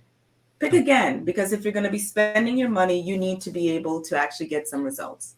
Okay, so I am getting a lot of text messages, guys. If you want to be on the show, you have to use the link. I'm not receiving the chats in from them software. So if you, for whatever reason, I'm not getting um your request. If again, my team is telling me that you're trying to get in, and I apologize, but you got to use the link that we provided in the title, as well as we're providing in the chat room. Okay, use that link. All right. Okay, so yeah, therapy is so important, and I'm glad that you made the distinction between what you do and what a licensed person would do. So really, you would probably refer, after you've done the coaching and kind of made a plan, you refer them to a licensed individual. Is that kind of how it works? It depends. There's some people who come to me and I tell them right away, you need a therapist, because I'm not doing a deep dive. I'm just not. And there's some people that I've worked in tandem with their therapists. So their therapist may be doing some trauma work with them, and I'm working with them on just strategy around their day and how it impacts their work life. Things like, setting alarms to take medicine, or just being more aware of the emotions. So sometimes we can work together. I think it's important that, the community is educated on the difference, because there are some therapists that are also coaches, but coaches are not bold underline 36-point font therapists. And it's Therapists will tell you. injurious. Yes. And it's derelict, and it could be injurious to the individual. For coaches to position themselves as therapists and as social workers and mental health providers when that's not their training, expertise, licensing, etc. Back to Tom Brady. Do you think that his current play, his recent play, will tarnish his legacy? We mentioned we mentioned Michael Jordan, and one of the reasons why, and to Kathy's point, one of the reasons why Michael Jordan, and at least in my mind and other people's mind, it will always be better than LeBron is exactly that. He never lost. No matter what happens, what's his condition, he three-peated 2 times, unheard of. One of those times, and all of those times, never went to a game 7. And one of those times, he had to be dragged off the court. And so, what we do under pressure determines our character. That is so true, at least in my mind. So, Tom Brady's recent play, Kathy, is that going to affect his brand and ultimately his legacy, his recent play? Again, it remains to be seen. As Natasha said, he is seen as the good guy, the quarterback who comes and saves the day. I'm not the sports journalist, but I've watched Tom Brady enough. I like football to, especially when he's playing against my favorite team, to come back, never count him out. Never. So being consistent like that, and the way that he did handle the divorce, it is to be applauded, the way he and Giselle handled the divorce. Of course, there were rumors and rumors and rumors, but his brand is not just one that is established in the last few weeks. You build a brand by being consistent in your performance year after year after year. And his brand is strong. So it remains to be seen how his performance is going to have an impact on his legacy, because he's been through a tough time. But his team, I'm sure, knew. I'm sure that his boss knew. I'm sure the president of the league knew. And at some point in time, someone could have said, Tom, maybe you should take a break. But he's the GOAT for a reason. So his brand is still strong. Well, his And blend. it's up to I'm not the sports journalist to really dig deep and say, well, this is what people are saying about his legacy. I think his legacy is, I still see Tom as the man who's going to come back. He's going to come back. I would predict he's come back time and time again. Yeah, he's going to fix it. He's going to come back. What did you do? I fixed it. That's what I did. I fixed it. His Yeah, brand he's You the had comeback them- king. He's the is comeback late king, king. so I think he'll be fine. Yeah. So, one for you. Will you have to pay child support? Yes. Well, there is a support. She's There is worth more than him. undoubtedly a support component in the agreement. We don't know who's paying what, but we know Typically, right. right. But we know that if the children are meant to be with the mother the majority of the time, it may have skewed in the direction of him paying support. Net worth and annual income are different things, and then we also look into how these children should share in the wealth of their parents. These are extraordinarily high income earners, and so to a certain extent, the law does not apply to them. They're going to do what they need to do, and the court would have leave to exercise its own discretion in determining who should pay what. However, they figured it out between themselves and they've come up with something that works for them. And at that level of net worth, I have no doubt that it includes a good fortune trust or some sort of long-term planning for that money for those kids. I've never heard of that. What is a good fortune trust? A good fortune trust is it's a mechanism where you can say, all right, the calculated amount of support should be $30,000 a month. That's absurd. You're not going to spend $30,000 a month on one kid. Well, they do. Maybe, maybe not. Because but no, from a real estate standpoint, $17 million a house. Well, it's probably going to be a lot more than that because that's just the land. And you so think we're about not looking improvements. at where the parents choose to live. We're looking at stuff like their extracurriculars, their private school tuition, transportation, medical insurance, uncovered medical expenses, things of that nature. Those are the things that go into the support obligation. Now, the housing, yes, they do both have to have adequate housing for the children. But again, these are not those people. I'm just going to assume that they have what they need. So if, let's say that the calculation said support should be $30,000 a month, well, the court can come in and say, all right, well, you really only need 10 of that for your monthly expenses. But especially with someone like Tom Brady, whose income, his earning years are limited, they might say, we want you to put the difference between what it actually costs to care for your kids and the calculated amount into a good fortune trust. So that money is protected and put away for the future when Tom Brady can't play and his income does go down. Wow. Thank you. I never heard. Okay. Now this is don't kill me. But around the board, do you believe in prenup? Yes. Kathy? Yes, So Natasha, I do. Kathy? I'm sorry. Your volume, you muted.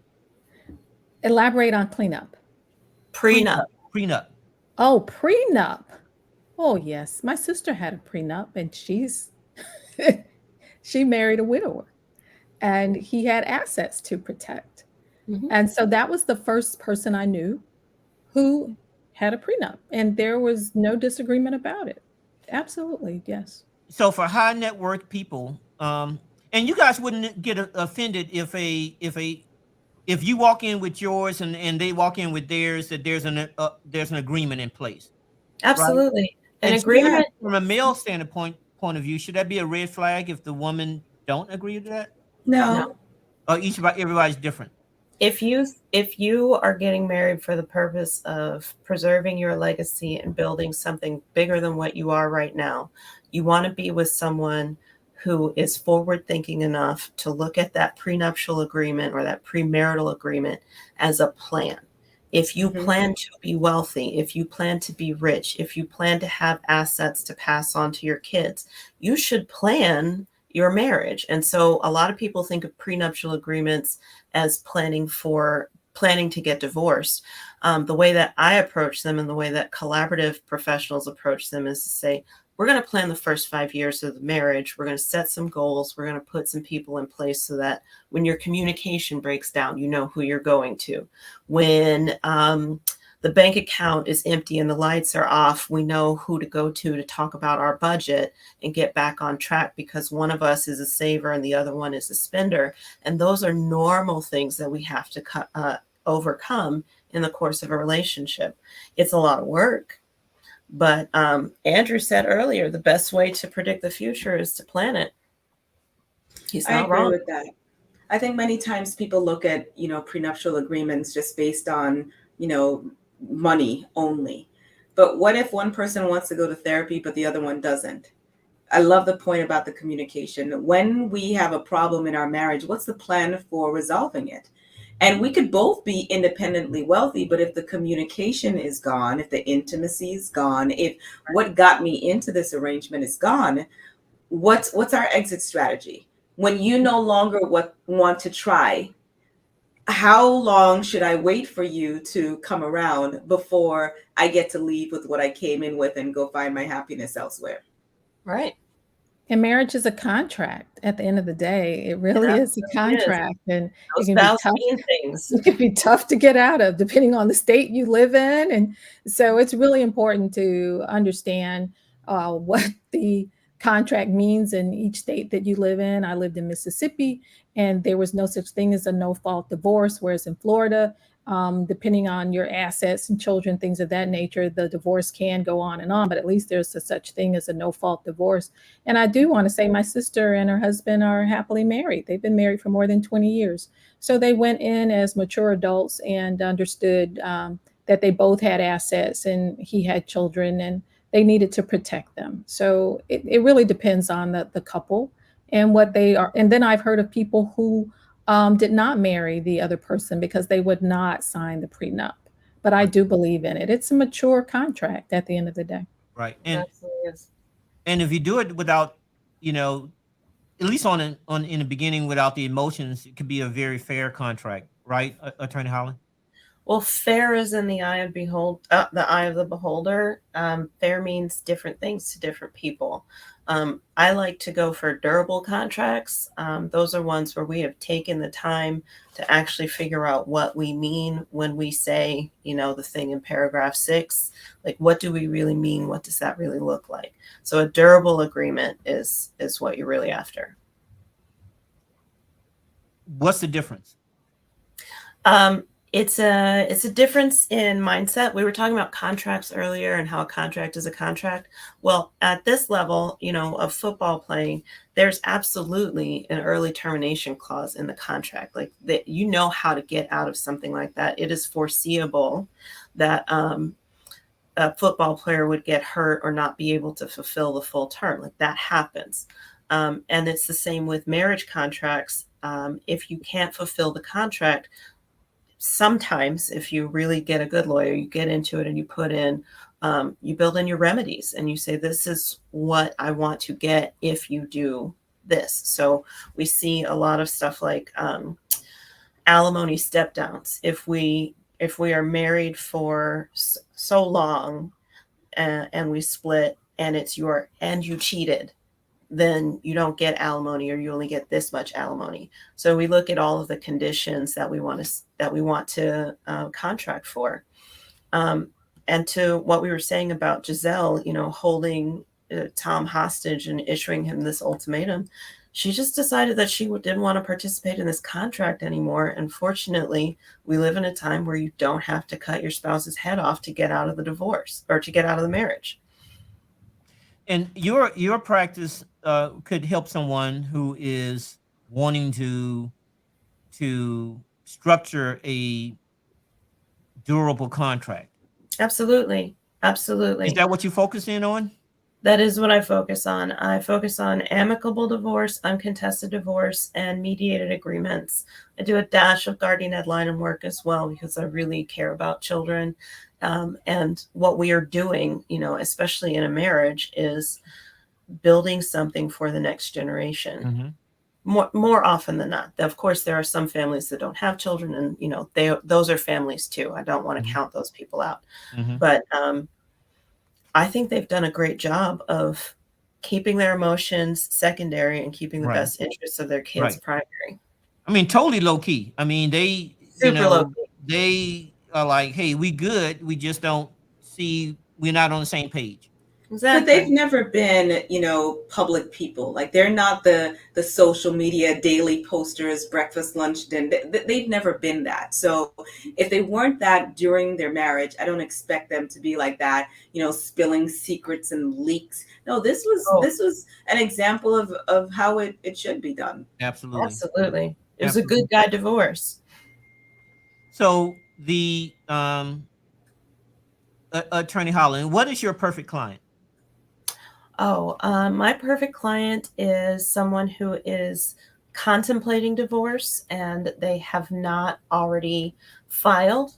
I like to talk to people before filing so that we can talk about all of our process options because a lot of people don't know there are many ways to get divorced. You don't have to go to court and duke it out. You don't have to have War of the Roses. And so I really love for a client to come to me for a rights and responsibilities consultation so that we can talk about what this looks like. What is this transition? What does it mean? How do we take care of ourselves while we're going through it? Awesome. Awesome. Natasha, what your perfect client? Perfect client would be professional women who want more, who are tired of saying that there's got to be more to life than this, who want to finally resurrect all of their dreams and goals and ideas that they put into the shoebox in the closet of their mind, and they finally want to actually have a life that they love and don't need a vacation for. Those are my ideal clients. And you have a passion for ex-offenders. Ex-offenders as well as veterans. That's my my soft spot. And where they intersect is the mental health. Well, I I'm know, a veteran. I'm not an ex-offender, but I can go. I can. Hey, what a brother got to do. That's just no. But seriously. our nation, the jails are Mhm. the largest psychiatric facilities in the nation. Prisons, not hospitals, not private behavioral clinics. It's our prisons. Yep. And so with people who are exiting, incarceration, with veterans, where they intersect with me is the mental health aspect. And I've got a soft spot for people who, have diagnoses, mental health diagnoses, and just need a break, just need some support so they can secure their footing to take their next step. Awesome, Kathy. Your perfect client. Oh, great question, David. You, the person who knows where they want to go in life, and they are ready to make the changes necessary to reach next level success. So, organizations and individuals who are in transition. Today, I was speaking with a prospective client, and they asked me, how do I help individuals or organizations? It really is primarily women and men who are over 40. They have achieved a level of success in which they are confident in what they can do as a practitioner, but they really need assistance polishing and packaging their brand story so that they can meet their goals, whether they are communications oriented, whether they are trying to attract more clients, or they want to. I work with a lot of leaders in higher education. So I tend to stay in my lane. My background is nonprofit leadership. I was a news anchor, an investigative reporter, and president of a journalism organization.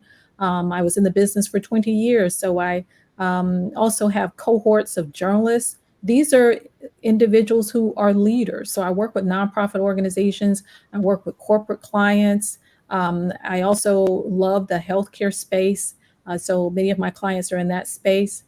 So anyone who's in transition and they're really trying to communicate effectively with their audience and polishing and packaging their brand story, I can assist them. And oftentimes they are women and men who are over 40 years old and they have achieved a level of success and they are not getting to the next point as easy as they would like. All right. All Oh, right. Do you? I had to, put on my jacket because, Kathy Times Wow told me that, hey, listen, this is what I need to do. So, and I'm one of your students, and I got a lot of value out of your training and your mentorship and the whole process. Thanks, So, David. You were great, and it really takes an individual who's already at a level of success and they just want to go a little higher in their look, their communications, their structure of their organization. Everyone here today has achieved a great deal of success, and they have a wow advantage. And it's just a matter of us saying, okay, where are you really trying to go in the next 5 and 10 years? And how do you polish it so that you can use your expertise and others realize how to find you if you want to be found in that space? Yeah. And how can someone find you? Go to Kathy Times Wow. That's KATHYTIMES wow.com. And go past the picture with me. It's a big head picture. It wasn't my choice to put it there. In a gray suit, and you'll see my calendar with several options. And I would love to talk to individuals, a complimentary consultation. Choose that one. It's 15 minutes. And you can book a time to speak with me on KathyTimesWow.com. So somebody can speak to you for free for 15 minutes. 15 minutes. And, if they're like, they really are excited and they're ready to roll, I'll talk a little longer. And I will give them some free advice. I love sharing. That's been a part of my wow advantage throughout my life, mentoring people and assisting others in their journey and helping them understand and tell their story. And if you talk real fast like this, they can get lots of, you can get a lot of stuff done in 15 minutes, boy. Hey, be on it. Be on it. 14 minutes, 59 seconds. We good, True. Well, that's the beauty of working with professionals and professional women, especially because 15 minutes, I do the same thing. I offer 15-minute consultations. And for people who are natashapierre.com. Okay. For people like us who are passionate about what we do and we love what we do, we can give you in 15 minutes something that you may go somewhere else and sit a whole day just to receive, but it's because we love what we do. And I have great admiration for both industries. I was pre-law and I also worked as a journalist. So when people are top and experts in their field, those are the people you want to talk to. And clearly that's who Tom and Gisele consulted. Absolutely. And Attorney Holland, how can someone contact you? My website is hollandfamilyservices.org, and there is a contact link on my a scheduling link on my Contact Us page. You can also reach me at my office, 813-602-2989. And we get 15 minutes free with you? You'll get 15 minutes free with someone on my intake team. I'm no longer giving out free consultations, but sometimes you do get lucky and you get me on the phone. Okay, so we call 15 times and someone just hang up until you answer. That's I don't think that's a good use of your energy. Well, guys, I want to thank you guys for coming on. For all the guys who tried to get in to come up, I apologize. We probably will do something like this again. We'll figure out, why you couldn't come up through the chat and get you going. But it's been a very, very enlightening for me, and because I wanted to get another point of view about this topic, and I want to thank you guys for spending some time with us and sharing your expertise. Thank you. Well, thank you for having me. It's been a pleasure. Wait, we got Sylvia back. So, Sylvia, is there anything that you want to say final before we end? I don't know how you're making it back when everyone else can, but I don't know. Go ahead. No. Thank you. I had an issue getting back, so no, I have nothing to say at this time. All right. So Sylvia's gone. By the way, I'm joking with Sylvia. It's all in fun. I don't want to, if I offended anyone, that we're just having fun, guys. We're just really having fun. All right. Again, thank you guys for coming. I'm going to remove you guys from the stream. I'm going to stay on and do a couple of Q&As. And there's some people that text me some questions that I'll answer, and then we'll run a couple more clips. So if you can stay, that's fine. But I know that we all busy professionals. And again, thank you for coming on. You're welcome. Bye-bye.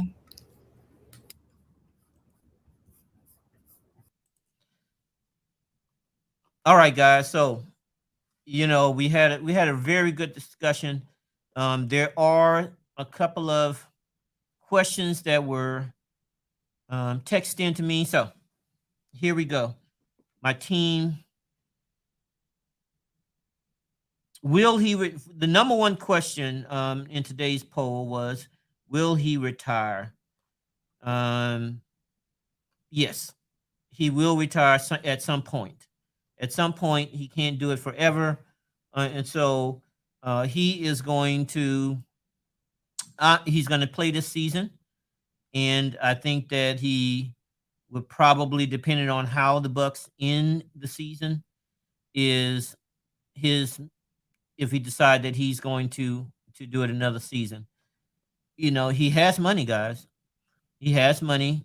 Um, has a good co-parenting, or seem to have a good co-parenting relationship with his wife, ex-wife, and so the kids are, we don't know how the kids are doing, but I'm hoping that they are adjusting well, and one this season, maybe another season, but I think that we're definitely seeing an end to his career. I just hope that he is healthy and continue his career and end it strong. That's why we mentioned Michael Jordan, and Michael Jordan is Michael Jordan because, in part, he ended up still being Michael Jordan, and so I want Tom Brady to be Tom Brady. Like I said, I'm a fan. I'm a fan. All right. The other question: has the divorce affected his play? Yes.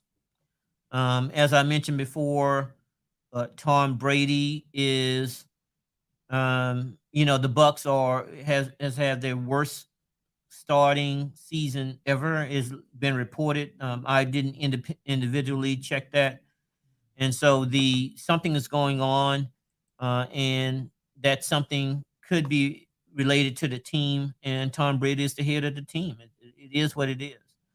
So, has the divorce affected his play? Most probably. I'm just speaking my opinion. Let's see. This is similar. Question: with the Bucs having the worst start ever, is it Tom Brady's fault? Yes. The Now the quarterback leads the team, and so whether the team is successful or not is the quarterback, because the quarterback is the leader. So, unfortunately, the play of the team always is on the quarterback's shoulder, and Tom Brady is the leader of the team. So, yeah. Okay. Let's see. How has I think they meant breakup or slash divorce affected local businesses in Tampa Bay? Okay, so one of the how has the Bucs play? I'm gonna translate it a little bit. How has his play slash the Bucs play affected Tampa Bay? So we actually had a few people that was going to come on to the show, and unfortunately, the link didn't quite happen. That would speak to that, and so we're going to table that because I want them to come up, and we'll probably do this again from just strictly the trade and business point of view, and have them come up and they talk about are they seeing any drop offs in their the people coming in and uh, being and patronizing their establishment.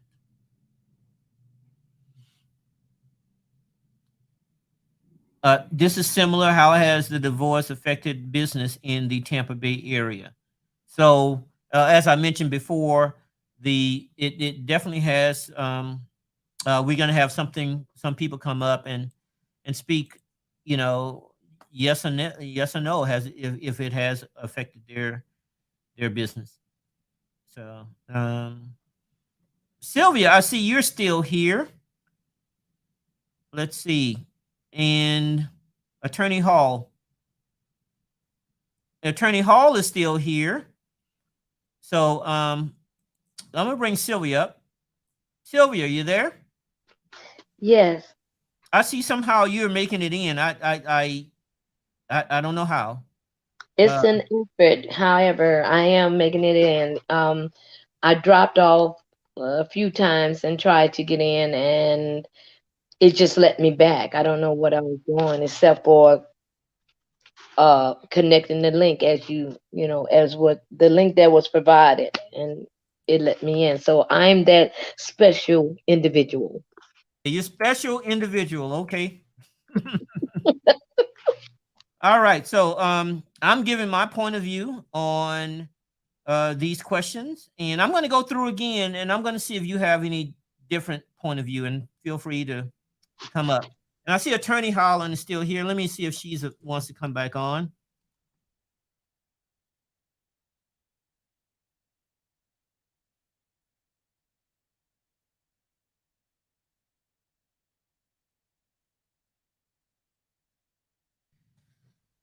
All right. Will he retire? What's your take on that? Are you speaking to attorney? I'm talking to you, Sylvia. Oh, I'm sorry. No worries. Uh, Yeah, will he retire? she's not part of the show yet, so Okay. I'm checking to see if she wants to come back. Will he retire? I do believe he will retire, but I don't think it would be this season.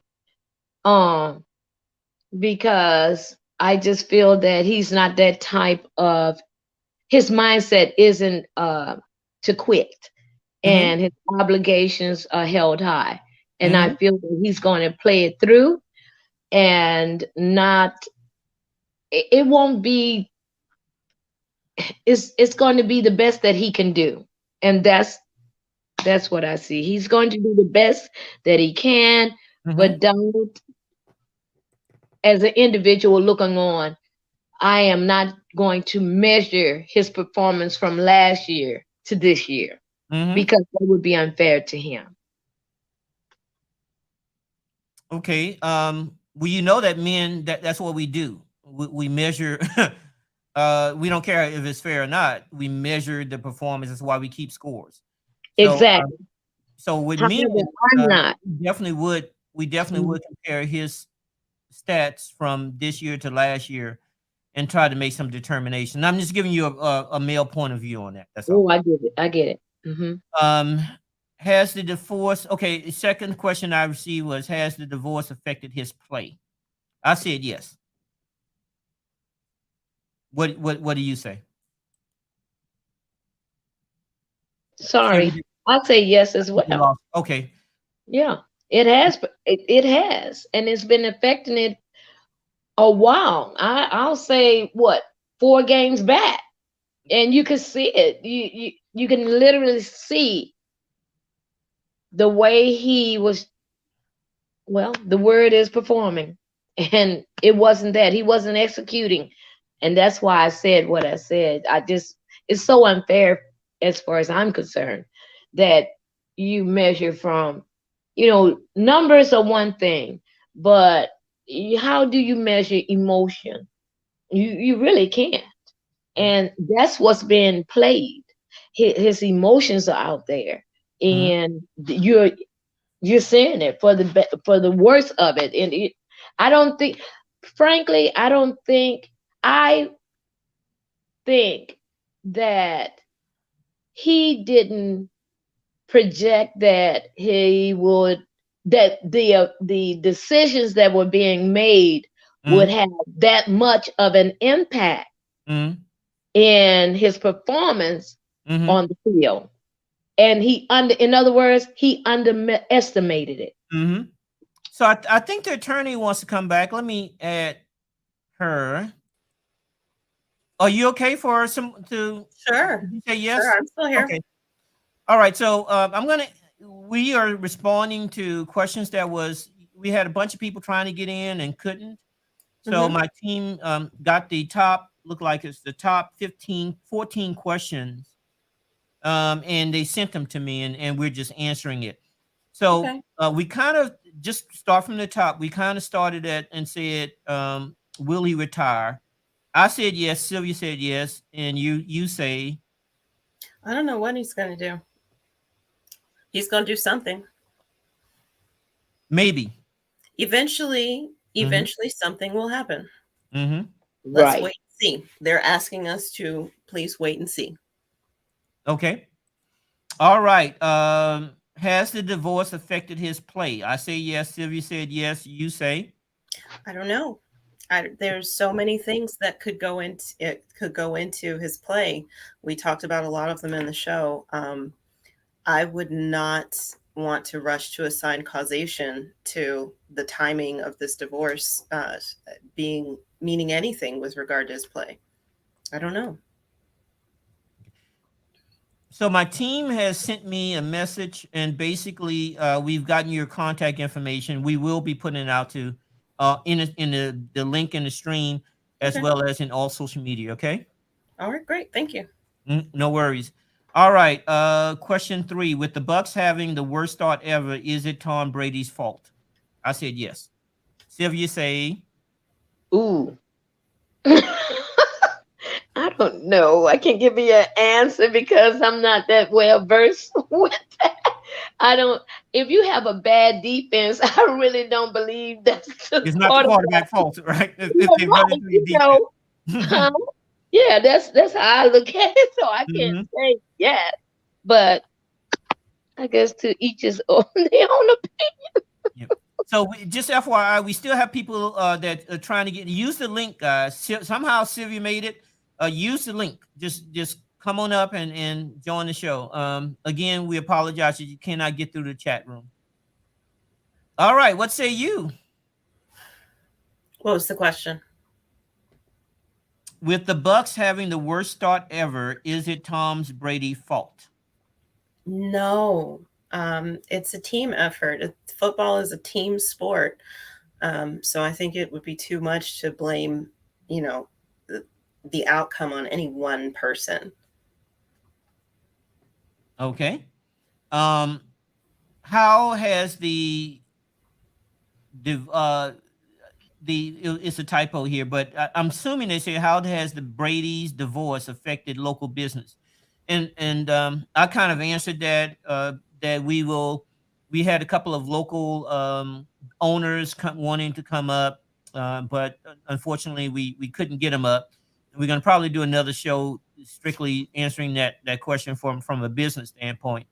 But just from what you guys are feeling out there, has the Bucks, has the poor play of the Bucks plus the divorce, has that affected local business in your mind? No, I don't think so. Probably the poor play will have some effect on ticket sales as time goes on. Um, I I don't know if we'll see a correlation between this one celebrity divorce and future divorces. However, if this is a signal to the public that you can get divorced without making a train wreck, then yeah, I hope it does have a big impact. I would love to see more amicable divorces come out of this. That's one thing I really like. And Siri, we're going to get to you on the answer on that also. But they really did it classy. They did it Mhm. classy. It could have gone the wrong way. I mean, you look at all these other high network individuals, and it's a fight. It's a fight. Right. This is a choice. They have chosen to not expose their kids to this drama and this trauma. Divorce is one of the indicators for adverse childhood experiences, and they have proceeded in a way that is going to minimize that and to the extent that they can control it, minimize the impact on their kids. Sylvia, what's your thought? How has I the can. divorce affect the Tampa Bay market? The divorce. Mm-hmm. It has, and it could be the question could be restated. Has the divorce had an effect on our economy, Tampa Bay? Um, I really don't know. I wasn't following that much. Mm-hmm. Okay. I have no Um, comment on that. I just commend them. As I said before, I feel that it it was strategically, uh, uh, logically That's what the attorney. That's thought what out Attorney Hollins. process for the two of them Yeah. after their own personal inputs were. But all this is, it wasn't publicized. So I do believe that uh, they did it. I have to commend them. They did it well, and and minimize everything that um, how it could have been, because it could have been really chaotic, and it wasn't. It All was right. So everyone in clean. the chat room, type a 1 if you feel that. And my team, I want you to text this to me because I'm not receiving the live chats. But type a 1 if you feel that the divorce, what we're going through now with Tom and Giselle, if it was a setup or not. Um, and let us know. I didn't, um, there's been a couple of people that said that in this, and so maybe that is something out there. I didn't even think about that. So that's what's nice about having these live streams and not telling you guys the questions beforehand, because you get you get that guttural reaction. You can feel it in your gut, and then you just have a chance to say that. So, okay, let's go to the next question. This one is just a generic. How do you feel about the divorce? I hope that this is the right decision, and I hope that they both continue to grow and evolve as people. I think that they've taken each other's well-being and the well-being of their children into account as best they can. I think that they've been very mindful about this, and I know that's one of Gisele Bundchen's initiatives right now. She's very much in the mindful community. I feel good about it. Divorce happens. It's not preventable.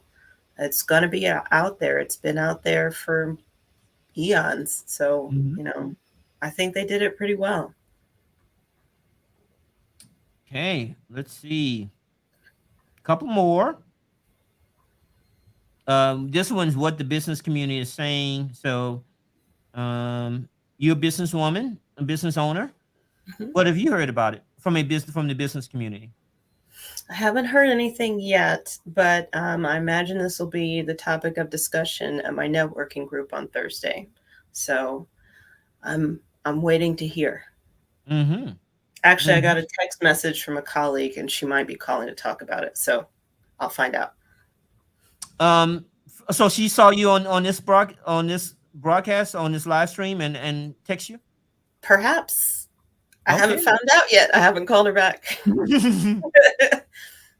Yeah, we've had a bunch of people look at it, and unfortunately, they weren't able to come up. So, and I didn't get their text. That's why my team has to actually. Well, next time. Yeah, for sure. All right. Now we talked a lot about,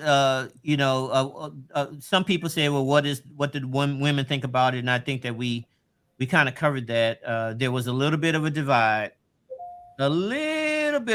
between my thought and you guys' thoughts, like 180 degrees.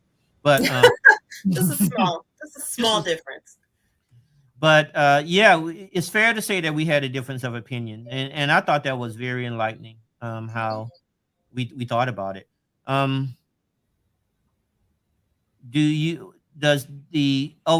actually asked this question. Does it tarnish his legacy? And I've actually asked that inside of that. And your thoughts, because I asked it to Kathy, but what is your thoughts? I think if anything, it polishes. I think this polishes his legacy.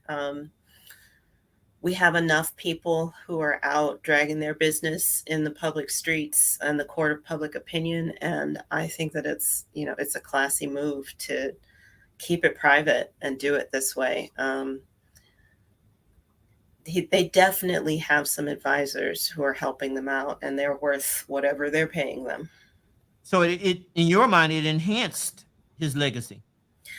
I do think that it's celebrity marriages very rarely go the distance. And so, it's never really a surprise when a celebrity couple announces that they're going to break up. So the fact that they did it, gangster style. Like they just moved in complete silence, and they're like, "We did this." I think it's great. So they move like a G in lasagna. Yeah, real G's move in silence, like lasagna. Move, yep. So who we kind of talked about this, but who gets the house? Well, the house is a rental, so nobody gets the house. The house they're building. Oh, the house that Gisele is building? Both of them. Well, Gisele, I think Gisele bought one for 1.2, and then they're building one for at least 17 million and up, I would imagine. Oh, I didn't realize that was a joint venture. I really don't know. But there would be a lot of strategic reasons for them to build a family compound because they do have these children in common. So I don't know. I don't know who's going to get that. It might not go to any of them. It's probably going to be owned by a trust. Yeah, that's why I was thinking that most people put it in their position, put it in a trust. And so, Yeah. All right. What does the co-parenting looks like? And I'm not sure if you can answer that. So they're going to be doing what we call long distance parenting.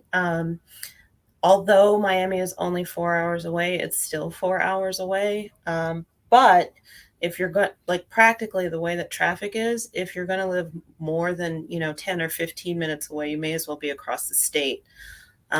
They will probably do a fair amount of chartered flights. And then if Tom is going to keep playing, he's not going to be centrally located anyway. So he'll probably just go back to Miami to see the kids or fly them out to various places that fit with their schedule. They'll probably still vacation. They'll probably take some separate vacations. They may do some joint holiday and family events. But usually when it's amicable, we see people thinking about the big stuff, like what do we want Christmas to be like? How can we make this easy on all of us? Thanksgiving right around the corner. If they're building a $17 million compound, there's probably more than one primary bedroom or primary suite in it. It might be a family compound. Right. You might be right, and again, they seem to be cool. So maybe They do. Yeah. They do. And some people are great business partners and just not good life partners. And if you call it before things get toxic, you can keep your business partner. Good point. And I actually this last one was basically child support, and I asked you that. I'll read the question. Gisele is worth 400 million. Will he Tom Brady have to pay child support, and should he? Is the question.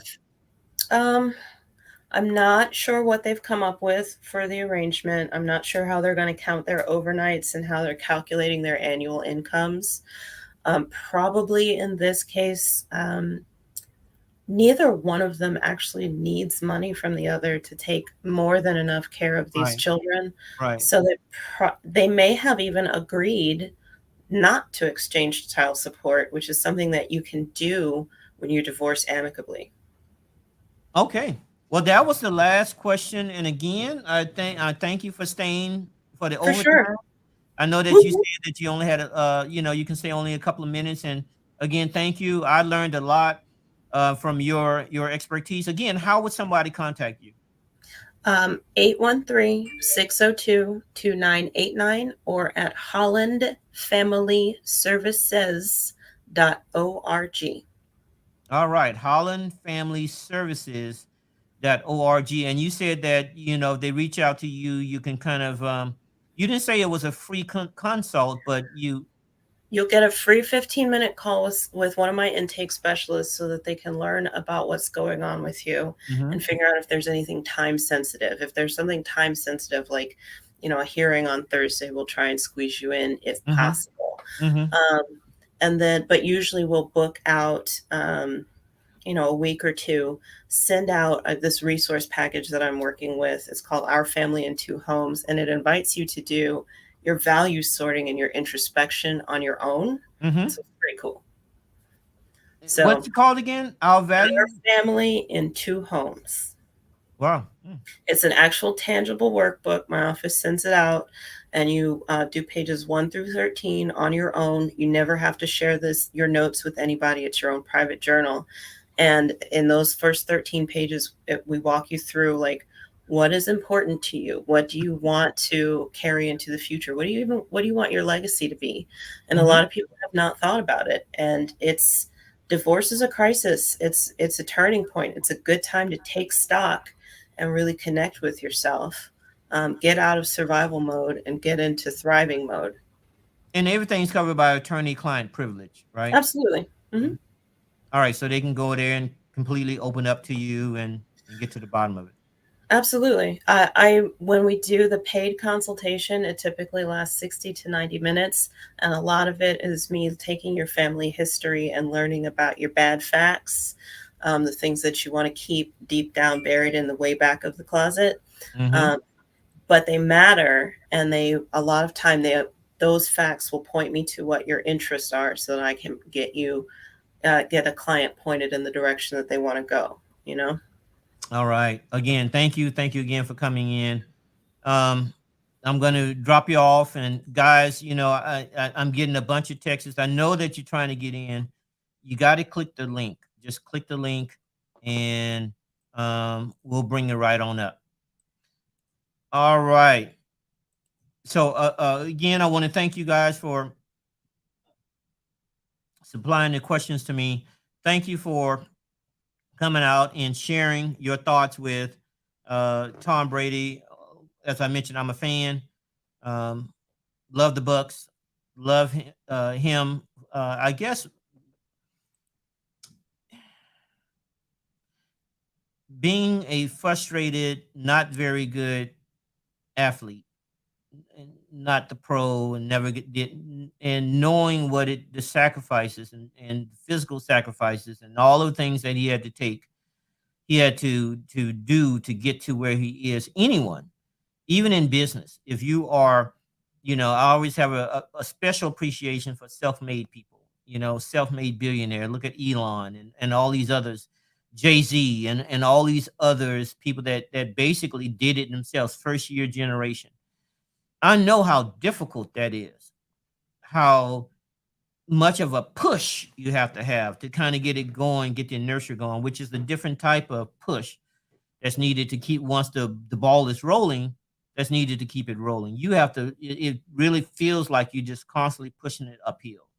And to be universally acknowledged to be the best at anything, the best business person, the smartest, the best at whatever field that you're in, the best trash collector.